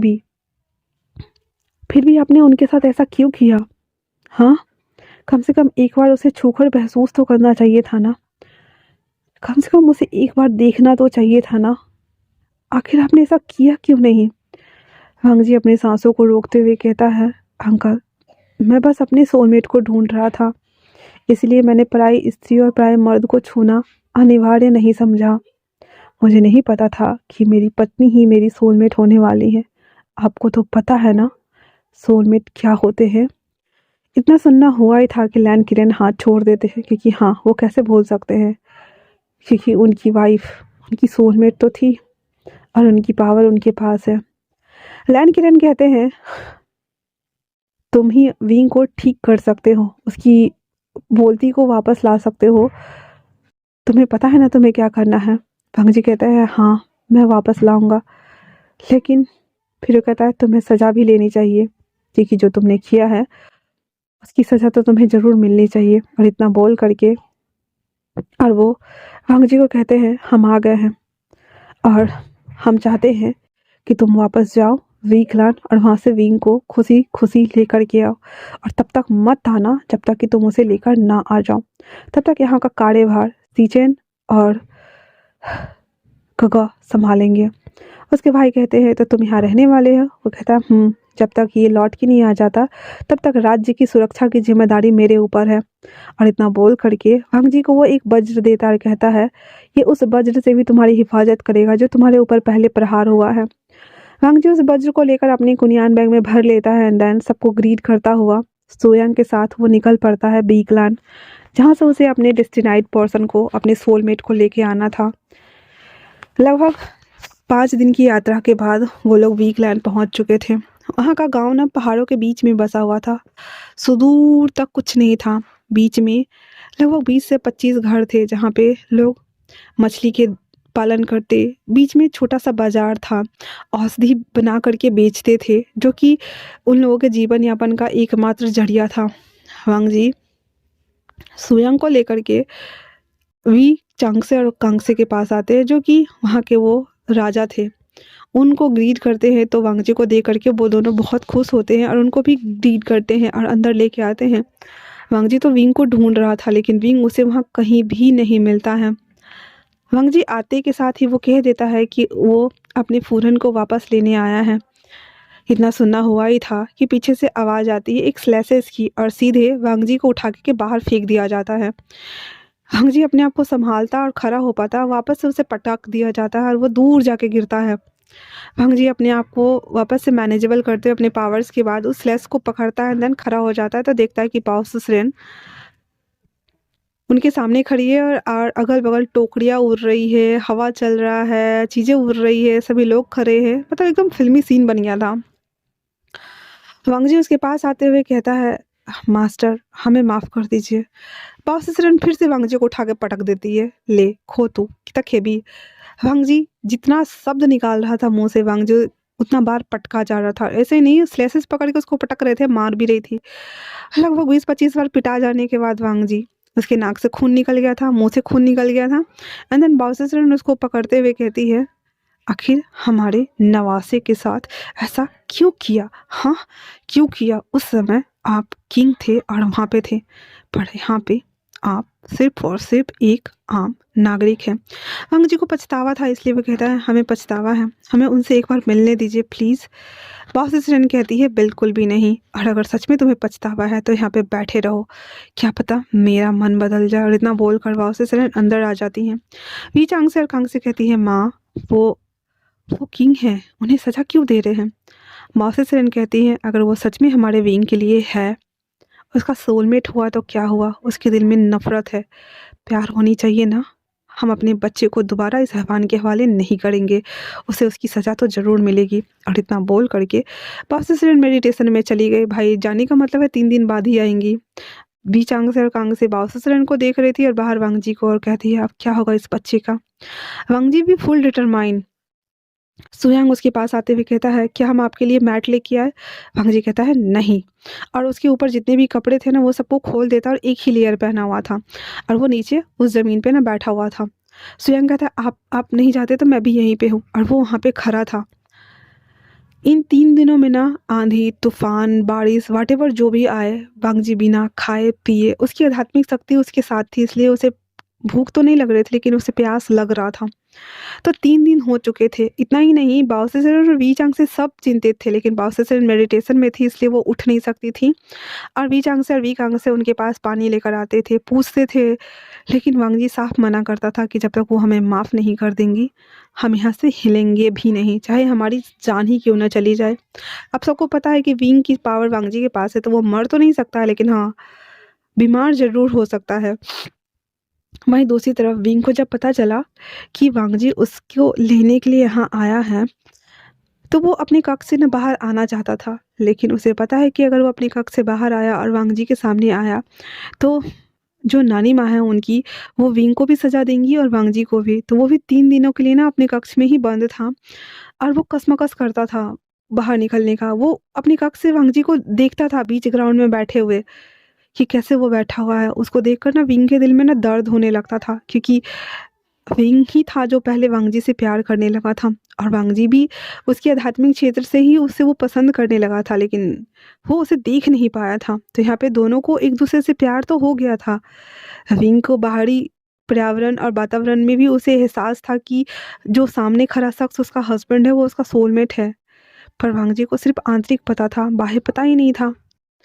और ऐसा नहीं था कि विंग की जो बॉडी थी वो बेचैन नहीं हो रही थी, उसको अंदर से लेकर बाहर तक एक अजीब-सा खालीपन था, एक अजीब-सा साइलेंस था जो कि वो अंदर से लेकर बाहर तक चीर रहा था। विंग भी परेशान हुआ था इस 3 दिनों में। वांग जी, रात हो चुका था, आज तीसरा दिन था और अभी तक बॉस सिरेन मेडिटेशन से उठी नहीं थी। विंग से रहा नहीं जा रहा था और वो वांग जी से मिलने के लिए जैसे ही बाहर कदम निकालता है, वो देखता है कि उसकी माँ बाबा आ रहे हैं। वो खड़ा हो जाता है बरामदे में। उसकी माँ और बाबा आते ही वांग जी से कहते हैं कि किंग, क्या आप पानी लेना चाहेंगे? वांग जी उन दोनों को हाथों को हटाते हुए कहता है, नहीं, मुझे विंग को देखना है। अब मास्टर से माफ़ी मांगनी है। इतना बोल करके और वो वहाँ पे बैठा हुआ था। वांग जी की हालत बहुत ज़्यादा ख़राब हो चुकी थी। उसके आध्यात्मिक पावर की वजह से उसे भूख तो नहीं लग रही थी, लेकिन हाँ, बिना पानी के इंसान एक दिन भी नहीं रह सकता था। उन सबके चले जाने के बाद वांग जी धीरे धीरे मूर्छित हो रहा था। सुयांग उसे बहुत पकड़ने की कोशिश करता है। वांग जी गुस्सा आते हुए कहता है, यहाँ से जाओ, मैंने कहा यहाँ से जाओ, मुझे मुझे अकेला छोड़ दो। अब भले ही मैं मर जाऊँ, मेरे डेड बॉडी को कोसू वापस ले जाना। और इतना बोल करके वो सुयांग को कहता है हटने के लिए, लेकिन सुयांग भी कहता है, मैंने प्रण किया था कि मैं आपके साथ ही रहूँगा हमेशा, तो मैं आपको छोड़ के कहीं नहीं जा रहा हूँ। और इतना बोल करके और वो उसके साथ ही था। विंग, वो पहले तो अपने माथे के ऊपर हैट लेता है एंड देन वो वांग जी के पास आता है मिलने के लिए, क्योंकि 1 घंटा से वो देख रहा था कि वांग जी धीरे धीरे करके ना नीचे नीचे नीचे होकर बेहोश होने के कगार पे था। जैसे ही वांग जी बेहोश होने के कगार पे था, विंग आकर के उसी को संभाल लेता है और वांग जी के मुंह से आखिरी शब्द निकलते हैं, विंग। विंग अपने पास ना टोकरी लेके आया हुआ था जिसमें वो पानी भी लेके आया था। वो गटक गटक गटक उसे पिलाता है और विंग वांग जी को ऐसे ना देखता है कि होश में आ गया है। तभी पीछे से एक और स्लेसेस आता है और वांग जी को दूर उठा के फेंक देता है। विंग ना उसके सामने खड़ा होते हुए कहता है, नानी माँ, ये आप क्या कर रहे हैं? और विंग ना इशारे से बोल रहा है, हाथ से एक्सप्रेशन दे करके कि नानी माँ, ये आप क्या कर रहे हो? बाओसेसरेन विंग की कोई भी बात पर ध्यान नहीं देती है एंड देन वांग जी को फिर से उठा के पटक देती है। वांग जी के मुंह से बहुत सारा खून निकल गया था, बहुत सारा। उसकी नानी माँ उसको हवा में से लटकाते हुए कहती है, तुम्हें नहीं लगता मेरे बच्चे के लायक नहीं हो तुम? उसके सोलमेट कैसे हो सकते हो? उसने तुम्हें जगाया, तुम्हारे आंतरिक पावर को जगाया, अपनी पावर दी, और तुमने मेरे बच्चे के साथ क्या किया? आज भी वो तुम्हें मरता हुआ नहीं देख सकता और तुमने मेरे बच्चे को दुख दिया। इतना बोल करके विंग के सामने ही वांग जी को पटक देता है। विंग भाग के जाता है, वांग जी को पकड़ते हुए कहता है इशारे में, नानी माँ रुक जाइए, रुक जाइए। और उसके सामने में दोनों हाथ को जोड़ते हुए रोना शुरू कर देता है। विंग ने अपना हैट भी उठा के फेंक दिया हुआ था और हाथ रगड़ते हुए ऐसे विनती कर रहा था ऐसे बहुत पैनिक हो रहा था वो, बहुत ज़्यादा। बासिस्टन कहते हैं, विंग हट जाइए, इसे सजा जरूर मिलेगी। विंग कहता है और वो बहुत रो रहा था, ऐसे हुंकार भर रहा था और उसकी सांसें अटक रही थी और वो हाथ रगड़ते रगड़ते बोल रहा था, प्लीज़ रुक जाइए, प्लीज़ रुक जाइए नानी माँ, प्लीज़ रुक जाइए। वांग जी पहली बार था जब विंग को वापस से पीछे से देख रहा था। विंग के बालों में वही हेयर पिन था, 2 छोटे-छोटे बॉल्स, एक सोने का जो लॉन्ग चैन होता है वो, और जेड वाला, उसके लंबे बाल, उसकी फ्रिजाइल बॉडी। वांग जी उसके कंधे पे हाथ रखते हुए कहता है, विंग। विंग उसकी तरफ फटक से मुड़ते हुए कहता, "हम्म, हम्म, हम्म।" वांग जी उसे गले लगा लेता है। वांग जी के एक पैर मुड़े हुए थे और एक पैर पसरा हुआ था और विंग उसको अपने आगोश में ले चुका था। बाउंसर उस पर लैसेस मारने वाली थी, तभी विंग उसको भी हक कर लेता है और कहता है, "हम्म, हम्म, हम्म, हम्म, हम्म," और वो रो रहा होता है। उन दोनों को ऐसे देख करके बाउंसर को बहुत गुस्सा आता है और वो चीखते हुए कहते, विंग। विंग जब ये सुनता है तो वो वांग जी को धक्का देके और उसके सामने में वो बैठ जाता है और अपने हाथ को ऐसे फैला देता है और वो इशारे में कहता है, अगर आपको मारना है तो मुझे मार लीजिए, इन्हें छोड़ दीजिए प्लीज़, इन्हें छोड़ दीजिए। वांग जी पहली बार था जब विंग को वापस से ना ऐसे इशारे इशारे में बात करते हुए देख रहा था। वांग जी सन्न था और वो धड़ाम से वहाँ पे बेहोश हो जाता है। विंग उसे ऐसे झकझोरते हुए से आवाज़ लगाता है, किंग। पर बस ऐसे ना हिलाते हुए उसको उठाने की कोशिश कर रहा था, पर वांग जी कैसे उठे, वो तो बेहोश हो चुका था। फिर सुयांग उसे पकड़ करके अंदर लेके आता है विंग के कमरे में। उसके बाद विंग बाउंसर को पकड़ने के लिए आता है कि चलिए नानी माँ उसका इलाज कर दीजिए, नानी माँ चलिए उसका इलाज कर दीजिए। लेकिन बाउंसर उसके हाथ को झटकारते हुए कहती, विंग अब भी आप उन्हें बचाना चाहते हैं? विंग उसके पैर को पकड़ लेता है और इशारा में कहता है, नानी माँ जब वो ठीक हो जाएंगे तब तब आप जो कहेंगे मैं वो करूँगा, प्लीज़ प्लीज़ अभी चलिए। और उसको खींच रहा होता है। बाउंसर बहुत ज़िद्दी थी। वीचांग सर कांग से आते हुए कहते, माँ पहले उन्हें बचा तो लीजिए। और उसके बाद जैसे तैसे मना करके उसे लाया जाता है। वांग जी को बचाया जाता है, पानी दिया जाता है, उसको दवाई ववाई दे करके ठीक किया जाता है। उसके बाद बाउंसर उनके पास आते हुए कहती है, पहले तो आपने अपनी आध्यात्मिक शक्ति खो दी और ऊपर से अपने सारी पावर भी उन्हें दे दी, और अब आप चाहते हैं कि आपके हस्बैंड को हम बचाएं, क्यों? विंग कहता है क्योंकि वो उन्हें पसंद करने लगा है। हाँ, वो मानते हैं कि उन्होंने उनके साथ ज्यादती की, उन्हें नहीं पता था कि वो उनका सोलमेट है, उन्हें माफ़ कर दीजिए। मौसम कहती है कुछ भी हो जाए हम आपको उनके साथ तो दोबारा जाने नहीं देंगे, वो इंसान जालिम है, वो बस अपने मतलब के लिए यहाँ आया है और कुछ भी नहीं। और इतना बोल कर मौसम वापस से चली जाती है। विंग पूरी रात वांग जी का ख्याल रखता है, उसके पास रहता है सोया हुआ। सुबह में जब वांग जी को होश आता है तो वो पलट के देखता है जहाँ पे विंग ना नीचे बैठा हुआ था और उसका सर ना उसके हाथ के पास था। वांग जी अपने हाथों को ना धीरे धीरे करके विंग के बालों पर ले जाता है। विंग को जब एहसास होता है तो वो फटक से उठ के बैठ जाता है और इशारा में कहता है आपको होश आ गया। वांग जी उठता है धीरे धीरे करके और वो विंग को देखता है। विंग का फेस अभी थोड़ा सा वो ठीक लग रहा था, पहली बार था जब वांग जी विंग को फेस टू फेस देख रहा था। वो उसको अच्छे से जी भर कर घूर लेता और कहता है कि क्या सच में तुम मेरे सोलमेट हो? विंग ना अपना सर नीचे करते हुए हाँ में मुंडी हिला देता है। वांग जी फटक से उसे गले लगा लेता है और रोते हुए कहता है, मुझे माफ कर दो, जिसको ढूंढा गली गली वो यही था। विंग इशारों में कहता है हाँ। वांग जी के आंसू थे कि रुकने का नाम नहीं ले रहे थे, पर वो बहुत खुश था, बहुत ज़्यादा खुश। और वो वांग जी के आंसू को पोंछते हुए उसारा में कहता है कि आप मेरे किंग हैं और मेरे सोलमेट और मेरे हस्बैंड भी, तो आप रोना बंद कर दीजिए। और वांग जी जो कि विंग को गले लगाए हुए था, पहली बार था जब वांग जी विंग के फोरहेड पे किस करता है, उसके दोनों आइज पे किस करता है और उसके लिप्स पे किस करता है। और वांग जी विंग को देख रहा था, विंग वांग जी को देख रहा होता है। वांग जी विंग के कान में धीरे से कहता है, हमारी शादी की एक रिचुअल बचा हुआ है, क्या हम आपको किस करें? विंग शर्माने लगता है और उसके कपड़े पे उसके हाथ फंस रहे थे बहुत टाइटली, और वो बहुत शर्मा रहा था। वांग जी उसके चिन को ऊपर करते हुए उसके लिप्स को कैप्चर करता है, देन किस करना शुरू करता है। जैसे जैसे किस डीप इंटेंस होती जा रही थी, वांग जी का जो ऑरिक बॉडी थी अंदर का, उसके पावर्स ना डिस्ट्रीब्यूट हो रहे थे विंग के अंदर। धीरे धीरे करके वांग जी उस किस में खोता जा रहा था। एक डीप इंटेंस किस के बाद वांग जी उससे अलग होता है और उसके सलाइवा को क्लीन करते हुए कहता है, आपकी नानी माँ को मनाना क्या इतना मुश्किल है? विंग बोलता है।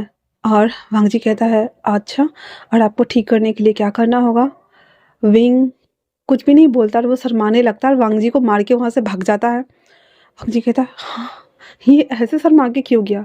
उसको वहाँ से भागते हुए जाते देख कर सुयांग आते हुए कहता है, क्या हुआ, आपने फिर से उन्हें हर्ट किया क्या? वांग जी कहता है, नहीं, मैंने बस उसे पूछा कि उसे ठीक करने के लिए क्या करना होगा। तो सुयांग कहता, आप ये क्या बोल रहे हैं? आप दोनों के बीच की बात है तो तो सुयांग कैसे अजीब रिएक्शन वाली बातें सुनकर वांग जी कहता, तुम ऐसे शर्मा रहे हो जैसे कि, फिर वो कहता है जैसे कि, सुयांग कहता है, हाँ हाँ हाँ जैसे कि, मैं बाहर हूँ। वांग जी कहता है, रुको, तो क्या मुझे उसके साथ संबंध बनाना होगा? सुयांग कहता है, आप बहुत बेशरम इंसान है किंग, सच में। और इतना बोलकर वहाँ से भाग जाता है। वांग जी हंसते हुए कहता है, अच्छा, तो वो इसीलिए भाग गया यहाँ से, कोई बात नहीं। फिर वो उठता है और नहाने के लिए जाता है। राजा था, ठाट बाट वाला आदत लगा हुआ था, जाता है तो पानी ठंडा, और वो कहता है, हाँ, इतना ठंडा पानी, हाँ। फिर जैसे तैसे करके कूद काद करके वो नहा करके बाहर आता है। 2-3 लेयर वाला कपड़ा पहन लेता है एंड देन कमर एकदम किंग वाला नहीं, बिल्कुल नॉर्मल इंसान टाइप से वो कमर उमर एकदम अच्छे से बांध करके बाहर आता है, जहाँ पे बॉसेस हैं उसके सामने खड़ी थी। विंग उसके पीछे खड़ा था, उसके पीछे उसकी माँ और बाबा थे। तो वांग जी उसको ग्रीट करते हुए कहता है, हाँ, तो मैं आपसे ही मिलने आ रहा था, मैं अब बिल्कुल ठीक हूँ। बॉसेस एक पर्चा देती है और कहती हैं, अगर आपको यहाँ रहना है तो आपको यहाँ का काम करना होगा, नहीं तो आप अपने किंगडम वापस लौट जाए। वांग जी कहता है, नहीं नहीं, मैं रहूँगा ना। तो बॉस असिस्टेंट कहती है, ठीक है, फिर तैयार हो जाइए।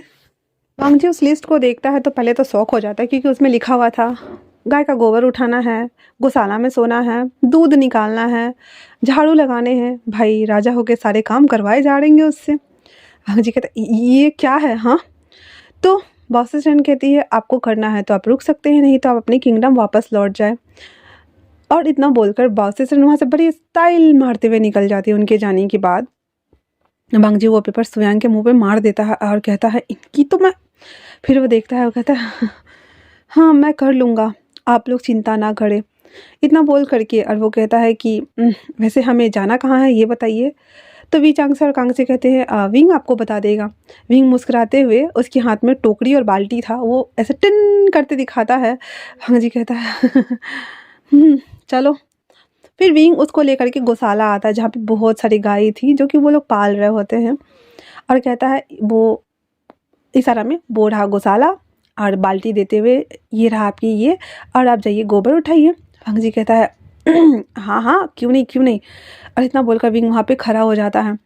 वांग जी और शुयांग दोनों आकर के गोबर को साफ कर रहे होते हैं और अपने नाक को ना पूरा कपड़ा से बांधा हुआ था। और कहता है इस ये काम करना पड़ रहा है, मैं अपनी किंगडम का राजा, मेरे पास इतनी पावर है और मैं ये पावर से क्यों ना करूँ। तभी शुयांग कहता है आपकी फूरन सामने खड़ी है, अगर आपने ऐसा किया तो लात मार के आपको वीकलैंड से बाहर फेंक दिया जाएगा और आपका सपना सपना रह जाएगा आपके सोलमेट के साथ रहने का, है ना। चुपचाप से हाथ से उठाइए, राजा है अपने किंगडम के, यहाँ के तो आप।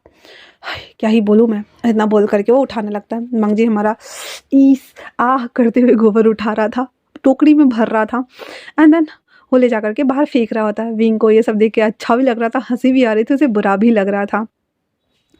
आज वांग जी ना पूरा दिन काम करता है, गोबर उठाना, झाड़ू लगाना, पूरे क्लान को साफ़ करना, मतलब जितना जितना हो सकता था उतना उतना। वो सब करने के बाद ना शाम हो चुका था और वांग जी और शुयांग दोनों थक चुके थे।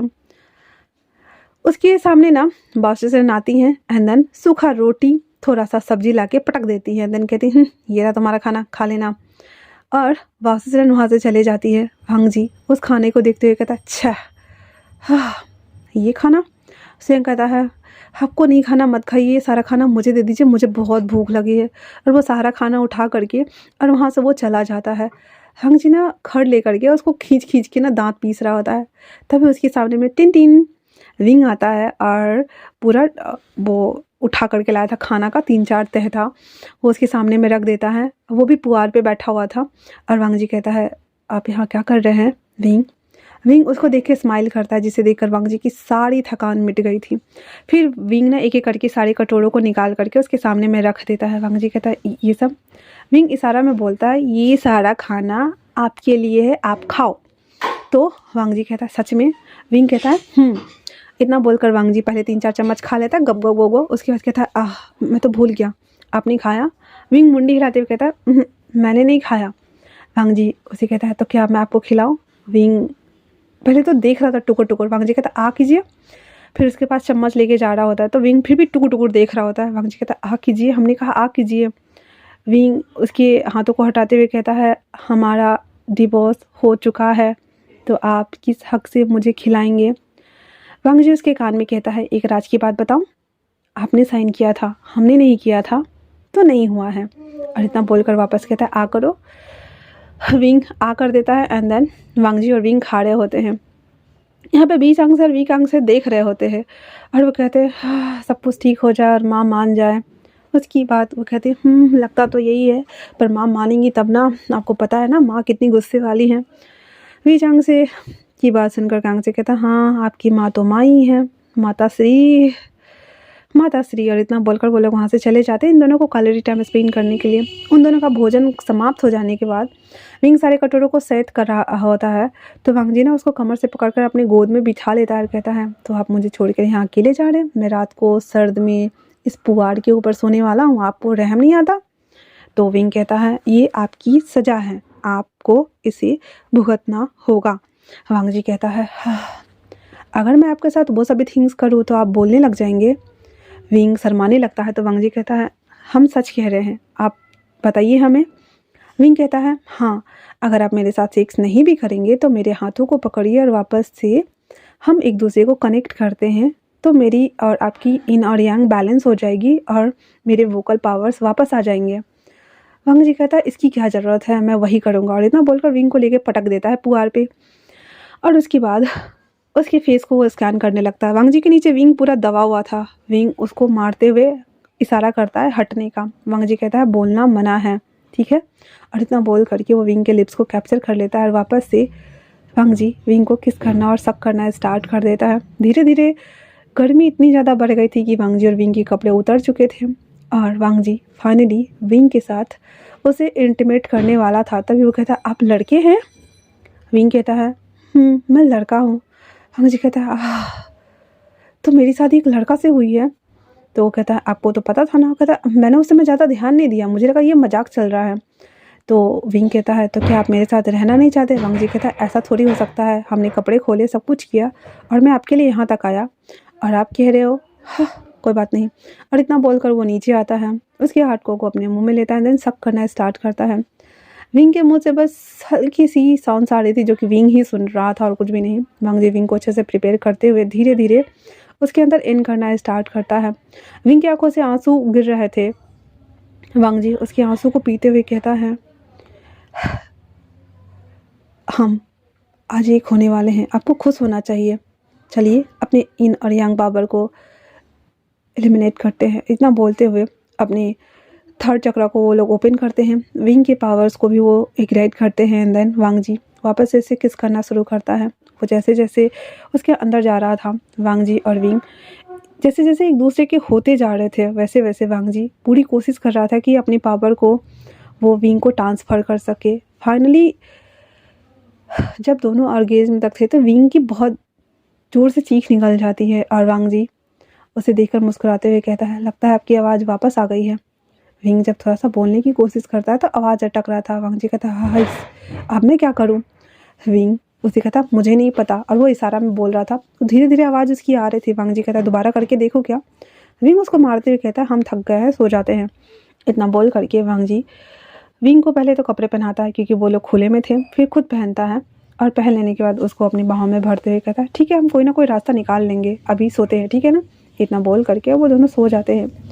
विंग सोच रहा होता है कि उन्होंने सेक्स भी कर लिया, फिर भी उसकी आवाज़ नहीं आई, ऐसा क्या हो गया भाई?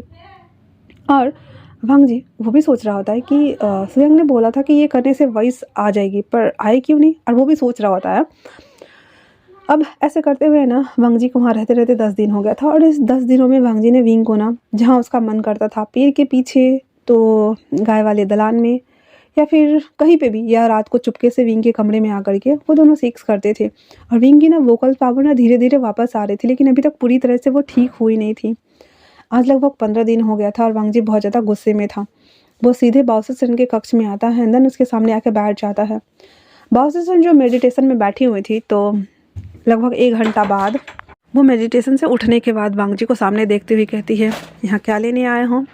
वांग जी कह देता है कि उसने विंग के साथ रात गुजारी है और उन दोनों के बीच में पति पत्नी वाला रिश्ता है। बाओसेसन स्लेसेस निकालती उससे पहले विंग आ गया था और कहता है नानी माँ, और विंग बहुत ज़ोर से चीख के बोला था।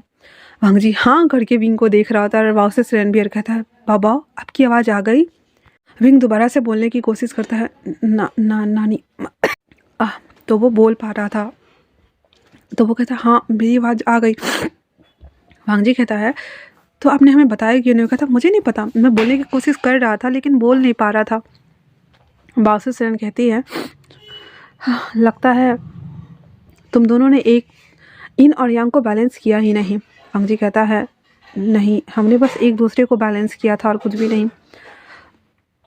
बाओसेसन वांग जी को देखते हुए कहती है मुझे पता है कि इन 15 दिनों में तुमने बहुत सफ़र किया है और हमने तुमसे वो काम करवाए हैं जो कि एक किंग कभी नहीं करता, लेकिन अगर तुम प्रॉमिस करते हो कि तुम मेरे बाबा का ख्याल रखोगे तो मैं तुम्हें उसके साथ जाने दूंगा, अपने साथ ले जाने दूंगा, नहीं तो बाबा कहीं नहीं जाएगा। वांग जी अपने घुटने पे वापस से बैठ जाता है, कहता है मैं जानता हूँ कि मैंने विंग के साथ ज्यादती की है, उसे बहुत परेशान किया है, उसे बहुत ह्यूमिलिएट भी किया है।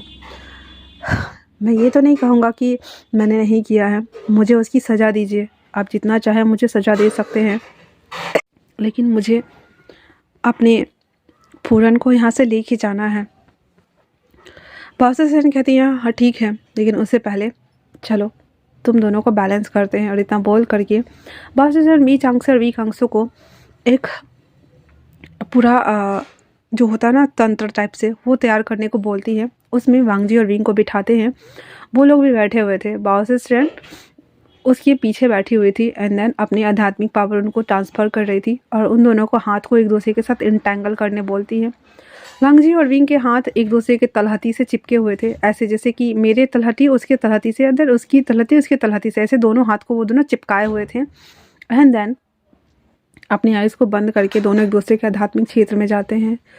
पहले बार जब विंग गया था तो वांग जी के आध्यात्मिक क्षेत्र में बहुत सारा खून था, लेकिन इस बार बर्फ़ थी, बेरंग दुनिया थी। विंग के एंटर करते ही वहाँ पे फूलों की बारिश होने लगती है और एक जगह पे वांग जी बैठा हुआ था। विंग उसके पास जाते हुए कहता है, तो हमें बैलेंस करना है, क्या हम आए?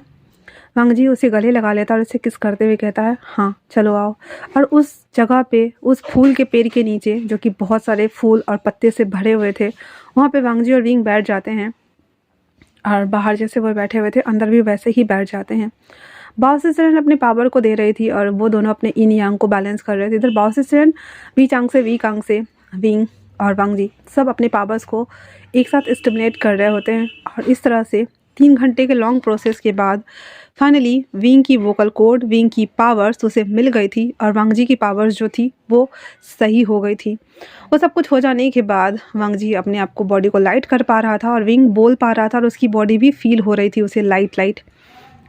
वांग जी कहता है, ये सब तो ठीक है, लेकिन मेरे ऊपर वज्र का असर हुआ था, तो वो कैसे हील किया आपने? वांग जी के सवाल सुन करके वी चांग से और कांग से मुस्कुराते हुए कहती है, क्योंकि माँ 8 क्षेत्रपालक में से एक है, इसीलिए जिस तरह से आपके अंकल हैं उसी तरीके से मेरी माँ भी है और पहले स्थान पे मेरी माँ ही आती है, इसलिए उनसे ज़्यादा बलशाली तो कोई हो ही नहीं सकता इस दुनिया में। इतना सुनना हुआ ही था तो वांग जी कहती है, तो मुझे आपका शिष्य बनना है। बहुत से सिर्फ कहती हैं, तुम्हें मेरा शिष्य नहीं बल्कि अपने अंकल का शिष्य बनना चाहिए। तुम्हारे पास जो वज्र है उसे चलाना सीखो, तब तक सीखो जब तक कि तुम उस पर मास्टरी ना कर लो। वांग जी समझ गया था कि उसे क्या करना है और कहता है, उसके बाद मैं उसका खात्मा ज़रूर करूँगा। तो बाउसिसन कहती हैं, हाँ, अच्छाई बुराई से कभी नहीं हारती, बुराई की हार होके रहती है, तथास्तु। और इतना बोल करके वो लोग एक साथ भोजन करते हैं। उसके बाद वांग जी और विंग की वहाँ से विदाई होती है। वांग जी और विंग एक केज में था और उस केज को सुयांग चला के लेके जा रहा होता है। विंग बहुत ज़्यादा खुश था और वांग जी के कंधे पे सर रखा हुआ था। वांग जी उसके बालों को सहलाते हुए कहता है, हमें माफ़ कर दो विंग, जाने अनजाने हमने आपको बहुत हर्ट किया। तो विंग कहता है, ऐसा कुछ नहीं है, फाइनली हम एक हो ही चुके हैं। वांग जी एक तितली पत्र लिखता है और वो गोसू सेंड कर देता है। उसके बाद वो कहता है, आपके आने की भव्य तैयारियां की जा रही हैं। विंग कहता है, शुक्रिया किंग। वांग जी हंसते हुए कहता है, उसके बाद वो लोग गोसू के लिए रवानगी लेते हैं। पूरे 5 दिन की यात्रा के बाद वो लोग फाइनली गोसू आ गए थे। गोसू के एंट्रेंस पे लैन सिचैन, वेंचिंग, चिंगोजुन, उनकी वाइफ एवं लैन किरण, वो सब आए हुए थे। सब वांग जी और विंग का भव्य स्वागत करते हैं और अंदर लेके आते हैं अपने किंग और क्यून को। वांग जी को वापस से वहाँ आने के बाद उसे किंगडम का जो ताज होता है, जो उसके माथे पे रहता है, वो ब्रॉच टाइप का रहता है उन लोगों का, छोटा सा, वो पहनाया जाता है जो कि लड़ी लड़ी निकला रहता है, ठीक है। और उसके बाद उसे अंदर लेके आया जाता है। पहली बार था जब पूरे लोग विंग को देख रहे होते हैं। विंग बिना वेल के वांग जी के हाथों में हाथ डाले अंदर आ रहा था। वांग जी बहुत ज़्यादा खुश था और वो विंग को लेकर के अंदर आता है, सबको ग्रीट करता है। इंसेस्टर हॉल में आकर के सभी इंसेस्टरों को हॉल करता है, खाना पानी शराब देता है, सबसे आशीर्वाद लेता है, सबके साथ समारोह में भोज करता है। उसके बाद वांग जी को उसके कक्ष में भेज दिया जाता है विंग के साथ थोड़ा सा क्वालिटी टाइम बिताने के लिए। वांग जी और विंग वापस से कक्ष में आते हैं और अब सब कुछ बदल चुका था। वापस से वांग जी के कक्ष को सजाया गया था। विंग थोड़ा सा नर्वस था। वांग जी विंग के हाथों को अपने हाथ में लेता है और उसे लेकर के अंदर आता है। अंदर आते के साथ ही वांग जी कहता है, मुझे माफ़ कर दो, और इतना बोल करके उसे अपने कक्ष में गोद में ब्राइडल स्टाइल में कैरी करते हुए अपने बेड पे लाके रखता है।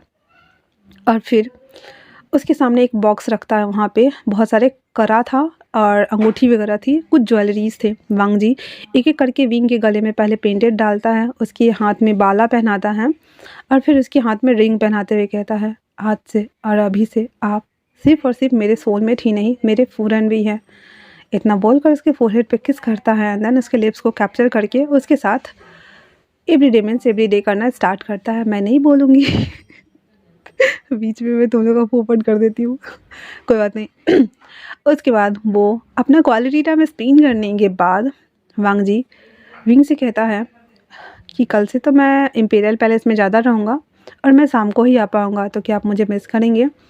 विंग कहता है हम आपको ज़रूर मिस करेंगे। तो वांग जी कहता है चलिए अच्छा है, मेरी वजह से आपकी आवाज़ गई थी और मेरी वजह से ही आपकी आवाज़ वापस आ गई है। तो विंग कहता है ये भी ठीक है, कोई बात नहीं, पर हम आपको माफ़ करते हैं। वांग जी उसके फोrehead पे किस करते हुए कहता है बहुत बहुत धन्यवाद, पर हमें तो आपकी माँ नानी माँ ने बोला है कि जो हमें वो वज्र मिला है उस पे हमें मास्टरी करनी है। तो विंग कहता है इसके बारे में तो अंकल ही बताएंगे। वांग जी कहता है ठीक है, हम कल चलेंगे उनसे मिलने के लिए। और इतना बोल करके वो दोनों सो जाते हैं। अगले दिन सुबह वांग जी भी रेडी होता है, विंग भी रेडी होता है और दोनों एक दूसरे को रेडी करते हैं और वो दोनों एक दूसरे के हाथों में हाथ डाल के इम्पेरियल पैलेस आते हैं। सभी लोग उनको ग्रीट करते हैं क्योंकि वो एक किंग था। उसके बाद सब बैठ जाते हैं। जितना भी काम था वो सब खत्म होने के बाद सब लोगों को भेज देने के बाद वांग जी उतर कर आता है और वो वज्र जो कि एक भाले जैसा होता है। हर क्षेत्रपालक के पास एक एक अपना हथियार होता है, किसी के पास कड़ा तो किसी के पास चीन, किसी के पास भाला, मतलब अलग अलग टाइप्स का जो चाइनीज़ कल्चर का होता है। किसी के पास चीता का पावर तो किसी के पास फोनिक्स का पावर, मतलब 8 क्षेत्रपालक के पास 8 टाइप की पावर्स होती है। तो वांग जी उस भाले को ना उनको सौंपते हुए कहता है अंकल मैं आपको अपना मास्टर बनाना चाहता हूँ, आप मुझे इस पे महारत हासिल करने में मेरी मदद करेंगे? अंकल मुस्कुराते हुए कहते हैं तो तुम क्या क्षेत्रपालक भी बनना चाहते हो? वांग जी कहता है पता नहीं क्यों पर मुझे मास्टर ने बोला है। अंकल किरण कहता है वो बुड्ढी घूसट कहीं की हर बार तुम्हें मैनिपुलेट कर देती, तुम हो जाते उसे तो मैं छोड़ूंगा नहीं। विंग करते हुए वो थोड़ा सा ना घूर के देख रहा था अंकल का, तो कहता आह तुम्हारी नानी माँ सच में बहुत शैतान है, हर बार मुझे हरा कर नंबर 1 पे पहुंच ही जाती है। इतना सुनना हुआ ही था कि सारे लोग मुस्कुरा रहे होते और कहते हैं आखिरकार वो है ही नंबर 1। वांग जी कहता है अंकल प्लीज़। इतना सुनना हुआ ही था तो उसके अंकल कहते हैं ठीक है मैं सिखा दूंगा तुम्हें, लेकिन तुम्हें उसके प्रहार को झेलने के लिए तुम्हें 8 कलाओं में महारत हासिल करना होगा, 32 महाविद्या का उपयोग करना होगा। तो वांग जी कहता है 32 महाविद्या का उपयोग विंग ने किया है। वांग जी की बात सुनकर उसके अंकल कहते हैं और आपको कैसे पता? विंग कहता मुझे नहीं पता, इन्होंने मुझे इंस्ट्रक्शन दिए थे और मैं बस फॉलो करता गया और वो चालू हो गया। अंकल किरण फटाक से विंग का हाथ पकड़ के चेक करते हैं तो कहते हैं कि तुम्हारे पास फोनिक्स की पावर है? तो विंग कहता है मुझे नहीं पता। तभी पीछे से वॉइस आती है हाँ, और उसकी जो ग्रैंड मॉम थी ना, आई मीन की बाउसिस्टन थी ना, वो वीकलैंड से उड़ते उड़ते आई थी और आते ही कहती है विंग जन्मजात ही फोनिक्स है और इसकी पावर बहुत ही स्ट्रांग है, इसीलिए तो वो अपने सोलमेट को बचा पाया था उसके प्रहार से। क्योंकि तुम्हें भी पता है और हम सबको भी कि वो घोस्ट हंटर किसी को भी नहीं छोड़ता है। उसके अंकल कहते हैं ठीक है फिर इसको महारत हासिल करने देते हैं। इतना बोल करके उसके अंकल और बाउसेसन मिल करके वांग जी को 8 कलाओं में निपुण करता है और उसको वज्र को चलाना सिखाता है जो कि भाला था।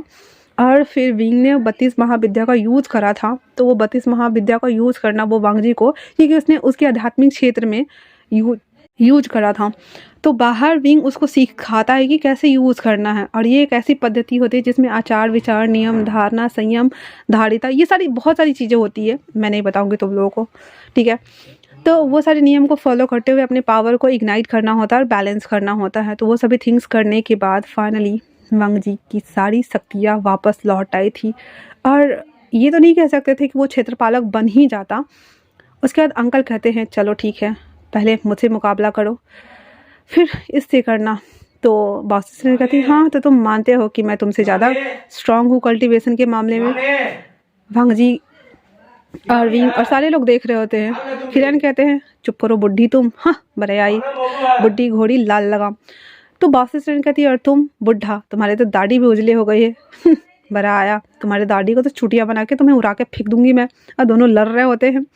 उसके बाद उन दोनों को लड़ाई देख करके सबको हंसी छूट रही होती, मतलब भाई इतने बड़े बड़े मास्टर्स और ऐसे बच्चों की तरह लड़ रहे थे। चुप करो तुम्हारे टांगे तोड़ दूंगी, चुप करो तुम्हारे बाल नोच लूँगी, ऐसे लड़ रहे होते हैं। विंग कहता है नानी माँ तो क्या आप दोनों ऐसे ही लड़ते हैं? कहता मेरी दोस्त को इसने पटा लिया, पता नहीं कैसे वो पट गई, भरा आया। ये सुनकर लैंड किरण थोड़े से सेंटी हो जाते हैं और वो उदास हो जाते हैं। तो बाउंसर से आते कहते अरे बस करो, तुम बच्चे की तरह रोगे क्या? बस करो, बच्चे हैं यहाँ पे, चलो शुरू हो जाओ। फिर वांग जी और लैन किरण के बीच में युद्ध होता है। बहुत राउंड होने के बाद वांग जी ने कई बार पटकनियाँ खा चुका था और कहता है अंकल आप इतने ओल्ड एज होते हुए भी इतने शक्तिशाली कैसे हैं? उसके अंकल दाढ़ी सहलाते हुए कहते हैं अभी तुमने देखा कहाँ है बच्चा, और इतना बोल करके और वो वांग जी को सिखाते हैं। वांग जी की फुल ट्रेनिंग होती है 1 महीना और वांग जी अब अंकल को बीट कर पा रहा था। अंकल कहते हैं अब मेरा हो गया, अब मास्टर के साथ युद्ध करो, क्योंकि सच में वो मास्टर है सबकी। बाओ सिस्टरन से वांग जी बीट कर रहा होता है, लेकिन उनसे भी वो बीट नहीं कर पा रहा था, क्योंकि अंकल से बीट करने में उनको 1 मंथ लगा था। उसकी नानी माँ उसे कहती है तुम मुझे बीट करने के लिए 1 मंथ का टाइम लोगे? अगर टाइम होता तो मैं दे देती, लेकिन वो वापस से आ रहा है तुम्हें नुकसान पहुँचाने, क्योंकि अगर वो तुम्हें मार देता है तो वो फिर पूरी दुनिया पर राज कर सकता है, क्योंकि अभी तक के किंगडम में तुम ही शक्तिशाली हो और 100 सालों की युद्ध जो चलती आ रही थी घोस्ट हंटर क्लैन वालों के साथ में, उसे तुमने ख़त्म किया है वांग जी। तो अपने आप को प्रिपेयर करो और सारी विद्याओं का यूज़ करो। बाओ सिस्टरन उसे इंस्ट्रक्ट करते जा रहे थे और वांग जी करते जा रहा था, लेकिन बाओ सिस्टरन से वांग जी हर बार हार रहा था। हर बार वो बहुत थक गया था। आज जैसे ही प्रैक्टिस और जो राजा का काम होता है इम्पीरियल पैलेस का, वो सारा ख़त्म करने के बाद वांग जी जब घर आता है तो बहुत थक गया था। विंग उसके बैग को दबाते हुए कहता है क्यों ना आप मेरे साथ 32 महाविद्या का उपयोग करें? वांग जी कहता है मैं थका हुआ हूँ।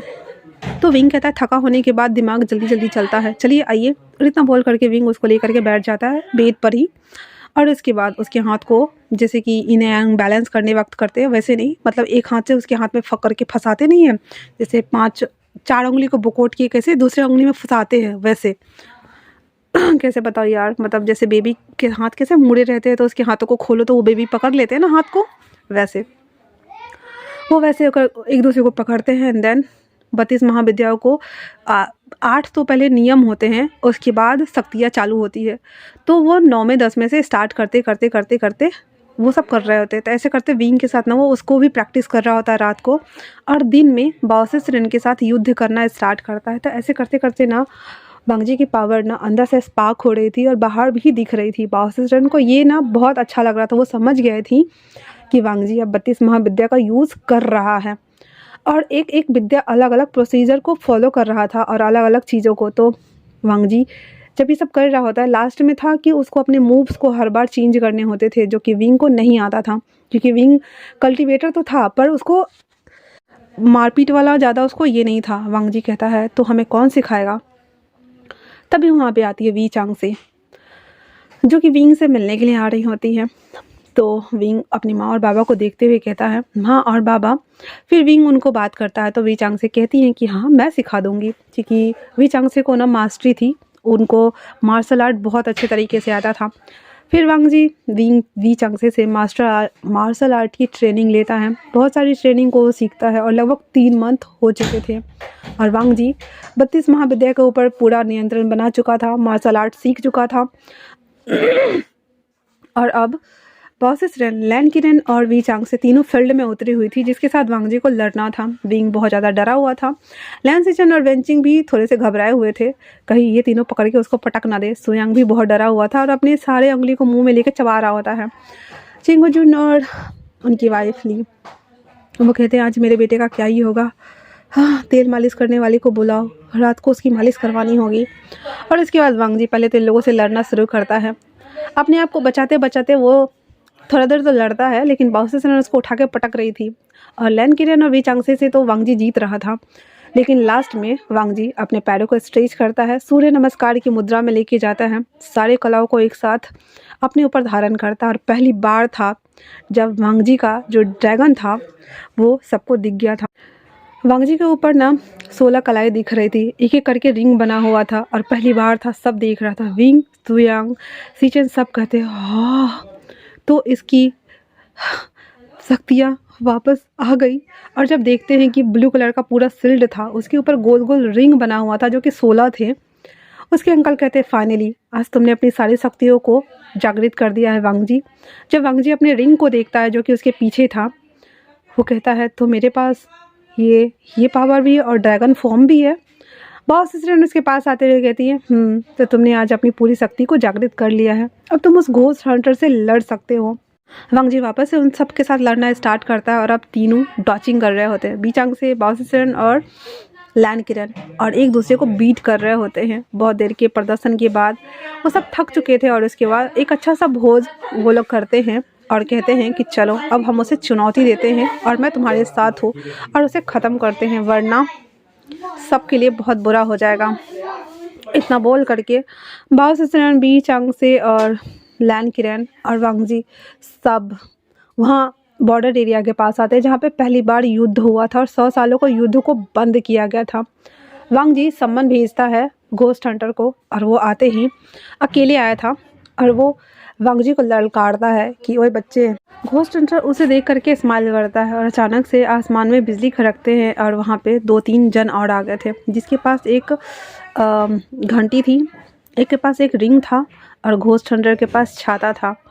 उसके बाद वो सब लड़ना स्टार्ट करते हैं और यहाँ पे बीच अंग से लैन किरण बाओ सिस्टर वांग जी सब वो लोग लड़ना स्टार्ट करते हैं। दूर एक पहाड़ी पे खड़े होकर के लैन सिचन विंग शुयांग सब इन सभी दृश्यों को देख रहे होते हैं क्योंकि इनका मुकाबला होना तय था। अगर वो इन तीनों को नहीं मारते तो ह्यूमैनिटी बरकरार ही नहीं होती और वो लोगों को सोल को चुराना, उनको परेशान करना, ये सभी थिंग्स होता रहता। वांग जी अंत तक उसके साथ मुकाबला करता है। इधर वो लोग उससे लड़ रहे होते हैं और घोस्ट हंटर वांग जी से लड़ रहा होता है। वांग जी पहले तो अपने पूरे विद्याओं का यूज़ करता है और उसे हराने की कोशिश करता है, लेकिन उसके छाते से इतने सारे कील्स निकल रहे थे, साला चुभा चुभे कर मारेगा, मतलब होता लाइक हम तुम्हारे बॉडी में इतने छेद करेंगे कि वो कर रहा था वो। वांग जी अपने आप को बस हवा में फ्लाई कराते हुए उसकी सुई से बच रहा होता है। फाइनली उसके छाते को काट करके फेंक दिया जाता है और घोस्ट हंटर का चेहरा देखता है जिसका आधा चेहरा जला हुआ था, जिसे देख करके वांग जी डर जाता है और उसे देखते ही कहता है ये तो। तभी वो कहता है मैं तो क्या वांग जी उसे देखते हुए कहता है फैनमिंग तुम। फैनमिंग कहता है हाँ मैं, तुम्हें पता है ये मेरा चेहरा कैसे जला? ये तुम्हारी वजह से जला था ना? हाँ तुम्हारी वजह से जला था ना, बताओ मुझे। तुमने ही तो मुझे गुरुकुल में उस घर में बंद कर दिया था और मुझे जलता हुआ मरता हुआ छोड़ दिया था। मेरे पास कोई उपाय नहीं था, मुझे अपने सोल को उन राक्षसों के हवाले करना पड़ा, तब जा कर के मैं घोस्ट हंटर बना, एक डेमोन बना तुम्हारी वजह से वांग जी, और मैं आज तुम्हें छोड़ूंगा ना। इतना बोल करके वांग जी के ऊपर फिर से प्रहार करना स्टार्ट करता है। यहाँ पे जो फेनमिंग था ना उसके पास भी बहुत पावर थी और वांग जी को ये अच्छे से पता थी। वांग जी और फेनमिंग एक दूसरे को डॉचिंग कर रहे होते हैं और एक दूसरे को बीट कर रहे होते हैं। विंग जो कि बहुत ज़्यादा डरा हुआ था वो कहता है कि क्या वो उनसे जीत जाएंगे। जब लैन सिचन देखते हैं कि ये कोई और नहीं फैनमिंग है तो कहते हैं नहीं, फैनमिंग वांग जी से ज़्यादा ताकतवर है और वो अभी गुस्से में भी है, वो नहीं समझेगा, उसे रोकना होगा। इतना सुनना हुआ था कि विंग भागता है नीचे की ओर और सारे लोग भाग के आने लगते हैं। वांग जी लड़ रहा होता है और वांग जी को बहुत घायल भी कर दिया हुआ था फेनमिंग। वांग जी अपनी सारे शक्तियों को जागृत करता है और फेनमिंग भी अपने सारे शक्तियों को जागृत करता है और वो दोनों एक फुल पावर के साथ में एक दूसरे को मारना स्टार्ट करते हैं। लेकिन फेनमिंग वापस से उसके ऊपर हावी हो रहा था। उसके असर कम करने के लिए उन दोनों के बीच ना झोड़ हो रही थी। तभी विंग अपने फोनिक्स रूप में आता है और आग से सबको रोकने की कोशिश करता है। उसका फोनिक्स ना येलो के साथ रेड भी था, जिसे देखकर फेनमिंग रुक जाता है और कहता है ये तो प्योर गोल्डन फोनिक्स है। और विंग एक परी की जैसे ऊपर से नीचे उतरता है और उतरते ही कहता है मैं आपके अंदर के दर्द को और घाव को भर तो नहीं सकता, लेकिन बाहरी घाव और दर्द को मैं ज़रूर भर सकता हूँ। और इतना बोलकर अपने हाथ को उसके गाल पे रखता है जिससे उसका चेहरा ठीक हो जाता है। फेनमिंग नीचे बैठ जाता है और उसकी आंखों से आंसू निकलने लगता है। जो विंग था उसके सर पे हाथ रखते हुए कहता है आपकी पावर बहुत ज़्यादा है, मैं आपको मार तो नहीं सकता, लेकिन हाँ पश्चाताप से बड़ा कोई प्रायश्चित नहीं होता है। वो आपके दोस्त है, एक बार माफ़ तो कर दीजिए उन्हें। विंग के समझाने के बाद फेनमिंग थोड़ा सा वांग जी को देखता है और रोते हुए कहता है उसने मुझे मरने के लिए छोड़ दिया। वांग जी उसके पास आते हुए कहता है मुझे माफ़ कर दो, मुझे नहीं पता था कि घोस्ट हंटर तुम हो और मेरी वजह से तुम्हारी लाइफ 360 डिग्री टर्न हो गई। फेनमिंग उसे गले लगाते हुए कहता है मुझे भी माफ़ कर दो मेरे दोस्त, मैं भी बदले की भावना में बह गया था और मैं भूल गया कि हम दोनों दोस्त थे। कोई बात नहीं, तब तक वहाँ पे उन तीनों को भी वो लोग हरा चुके थे। और उसके बाद फैनमिंग कहता है कि मैं बुद्धा के शरण में जाऊँगा और अपने कल्टीवेशन को और भी ज़्यादा बढ़ाऊँगा। और हाँ, मुझे वचन दो कि जो तुम्हारा पुत्र होगा उसे तुम शिष्य के रूप में मेरे पास भेजोगे, ताकि मैं अपनी पावर से उसे अपना मास्टर, मैं उसका मास्टर उसे अपना शिष्य बना सकूं। वांग जी उसे वायदा लेता है कि हाँ, मेरे बेटे को तुम ही मास्टरी करोगे और तुम्हें वो समाज में सम्मान दिया जाएगा जो है। इतना बोल करके फेनमिंग को और उसके साथ जो 3 लल्लू पल्लू थे वो सबको उठा करके वो गुसू लेके आता है। वहाँ पे वांग जी उसके लिए एक टेम्पल बनाता है, यान का टेम्पल, और उस टेम्पल में उसको रख देता है। वांग जी खुद स्पेशली फेनमिंग के लिए बनवाया था, जो कि उसके जिंगसी से थोड़ा दूर पे था। वहाँ पे रह करके वो 3 लल्लू पल्लू उसके आगे पीछे काम करते और फेनमिंग अपनी साधना में लग गया था। उसे भी वही सम्मान दिया जाता था जो कि अंकल किरैन को मिलता था, एक कल्टीवेटर के रूप में। और इस तरह से लगभग 1 साल बीत गए थे। पहले वेंचिंग और सीजन का बेटा हुआ था जिंगई, जिसे देख करके पूरे राज्य में बहुत उत्सुकता और खुशियाँ थी, जो सब लोग बहुत खुश थे। वांग जी विंग से कहता है, अब तो गोगो के भी बच्चे हो गए, क्या आप बच्चे नहीं जन्म देना चाहते हैं? विंग कहता है कि मैं देना चाहता हूँ, लेकिन मैं ऐसा कैसे कर सकता हूँ क्योंकि एक मैन हूँ। तो वो कहता है, आप भूल गए हैं, हमने अपने इन और यांग पावर को बैलेंस किया है और आप फोनिक्स है और आप एक प्योर गोल्डन फोनिक्स है। आपको पता नहीं कि फोनिक्स बर्थ दे सकते हैं। विंग को तब जाकर याद आता है कि हाँ, वो भले ही मेल बॉडी में हो पर वो एक फोनिक्स है, तो वो तो बच्चे पैदा कर ही सकता है भाई। ये सुनना हुआ ही था। तो वो कहता है, हाँ, इसके लिए हमें नानी माँ से बात करनी होगी। फिर वो लोग बाओसिसरन से बात करते हैं और बाओसिसरन उन दोनों को दवाई देती हैं और कहती है कि हाँ, बच्चे पैदा कर सकते हो तुम दोनों, पर विंग के लिए प्रोसीजर बहुत लंबा होने वाला है। उसके बाद फाइनली 9 मंथ के मशक्क़त के बाद विंग एक बेटी को जन्म देता है, जिसका नाम वो लोग लैन युआन रखते हैं। खुशी खुशी सब कुछ चल रहा होता है, जैसा कि वांग जी ने प्रॉमिस किया हुआ था कि जो उसका बेटा होगा, और सच में बेटा ही हुआ था जैसे कि उसे पता हो। वांग जी अपने 5 साल के बेटों को लेता और कहता है, आज से तुम्हारी शिक्षा प्रारंभ होगी। वो मेरा दोस्त है, लेकिन तुम दोनों भाई, और वो जिंगई को भी लेता है, उसे अपना मास्टर बनाओगे और तब तक मास्टरी करोगे जब तक कि तुम सारे कलाओं में निपुण ना हो जाओ। युआन उसकी सारी बातों को सुन रहा होता है। विंग युआन को कहता है, पता है, अपने अंदर के शोर को ना मरने मत देना, बच्चा को हमेशा जिंदा रखना, और हाँ, सब कुछ अब्जॉर्ब करना हर चीज़ को, ठीक है ना, ताकि जो तुम्हारे मास्टर तुम्हें सिखाए तुम सीख सको। युवान बहुत ही समझदार बच्चा था। वो अपने माता पिता की सारी बातों को मानता है। अंकल की रैन, चेंगोजेन ई, सीचेन और वेंचिंग, वांग जी विंग दोनों बच्चों को लेकर के यान का टेम्पल आते हैं। आने के साथ ही जहाँ पे वो सालून में मुद्रा में बैठा हुआ था, सब उसको ग्रीट करता है। फेनमिंग आते हुए कहता है, तो मेरा शिष्य आ गया। यह युवान और जिंगई को देखते हुए कहता है, तुम दोनों आज से मेरा नाम रोशन करोगे और मेरी सारी पावर्स मैं तुम दोनों को सिखाऊंगा, ताकि इन फ्यूचर तुम मेरे नाम से जाने जाओगे। कि वो देखो, वो फेनमिंग का शिष्य है और वांग जी का बेटा।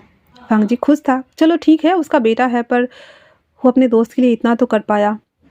वांग जी उसे गले लगाते हुए कहता है, आज से मैं अपने कलेजे के टुकड़े को तुम्हें सौंप रहा हूँ। कहता, और तुम्हारे बेटे को मैं सख्त वज्र बना के भेजूंगा। इतना बोल करके वो लोग एक दूसरे को देखते हैं, देन मुस्कुराने लगते हैं। थोड़ी देर वो लोग वहाँ पे रहते हैं, थोड़ा साफ सफाई करके, मंदिर था वो बुद्धा का, पूजा याचना करते हैं, देन वहाँ से निकल जाते हैं। उन दोनों के निकलने के बाद फेनमिंग उन दोनों के पास आते हुए कहते हैं, तुम दोनों यहाँ आओ। दोनों बड़े ही आराम से कुशन के ऊपर बैठे हुए थे और वो फेनमिंग उसे कहते हैं, क्या तुमने कभी सुना है साइलेंट इन सोल? तो वो दोनों एक दूसरे को देखते हुए कहता है, नहीं। फेनमिंग उसे कहते हैं कि मन की एकाग्रता ही हमारे बाह्य पर्यावरण को प्रदर्शित करती है। अगर हम मन के भीतर शांत है तो बाहर भी वही दिखती है। हमारे आत्मा में जो संस्कार होते हैं वही बाहर दिखते हैं। तो तुम्हें आज से अपने आप को उस साइलेंस को फील करना है, उस साइलेंस में जीना है और बाहर भी वैसे ही प्रदर्शित करना है। दोनों जो बच्चे थे वो एक दूसरे को देखते हुए कहते हैं, साइलेंट इन सोल। जी गुरुजी, जैसा आप बोले हम आज से आपकी हर बात को फॉलो करेंगे। और इतना बोलकर वो दोनों बुद्धम शरणम गच्छामि ऐसे बोलते हुए बुद्धा को और अपने मास्टर को ग्रीड करते हैं। और वहीं दूसरी तरफ वांग जी और विंग अपने जिंगसी में बैठे हुए थे। विंग कहता है घर खाली खाली लगता है, मेरा बेटा चला गया। वांग जी कहता है गुरुकुल तो सबको जाना होता है, मैं भी गया था, तभी तो मैं सीख के आया था ना, सबको जाना ही होता है। एक दिन हमारा बेटा बड़ा और महान कल्टीवेटर साबित होगा और वो अपने समय का राजा होगा, राजा। वांग जी और विंग एक दूसरे को देखते हुए कहते हैं ये तो सही कह रहे हो, पर अभी क्या? वांग जी कहता है कोई बात नहीं, दूसरे बच्चे की तैयारी कर लेते हैं।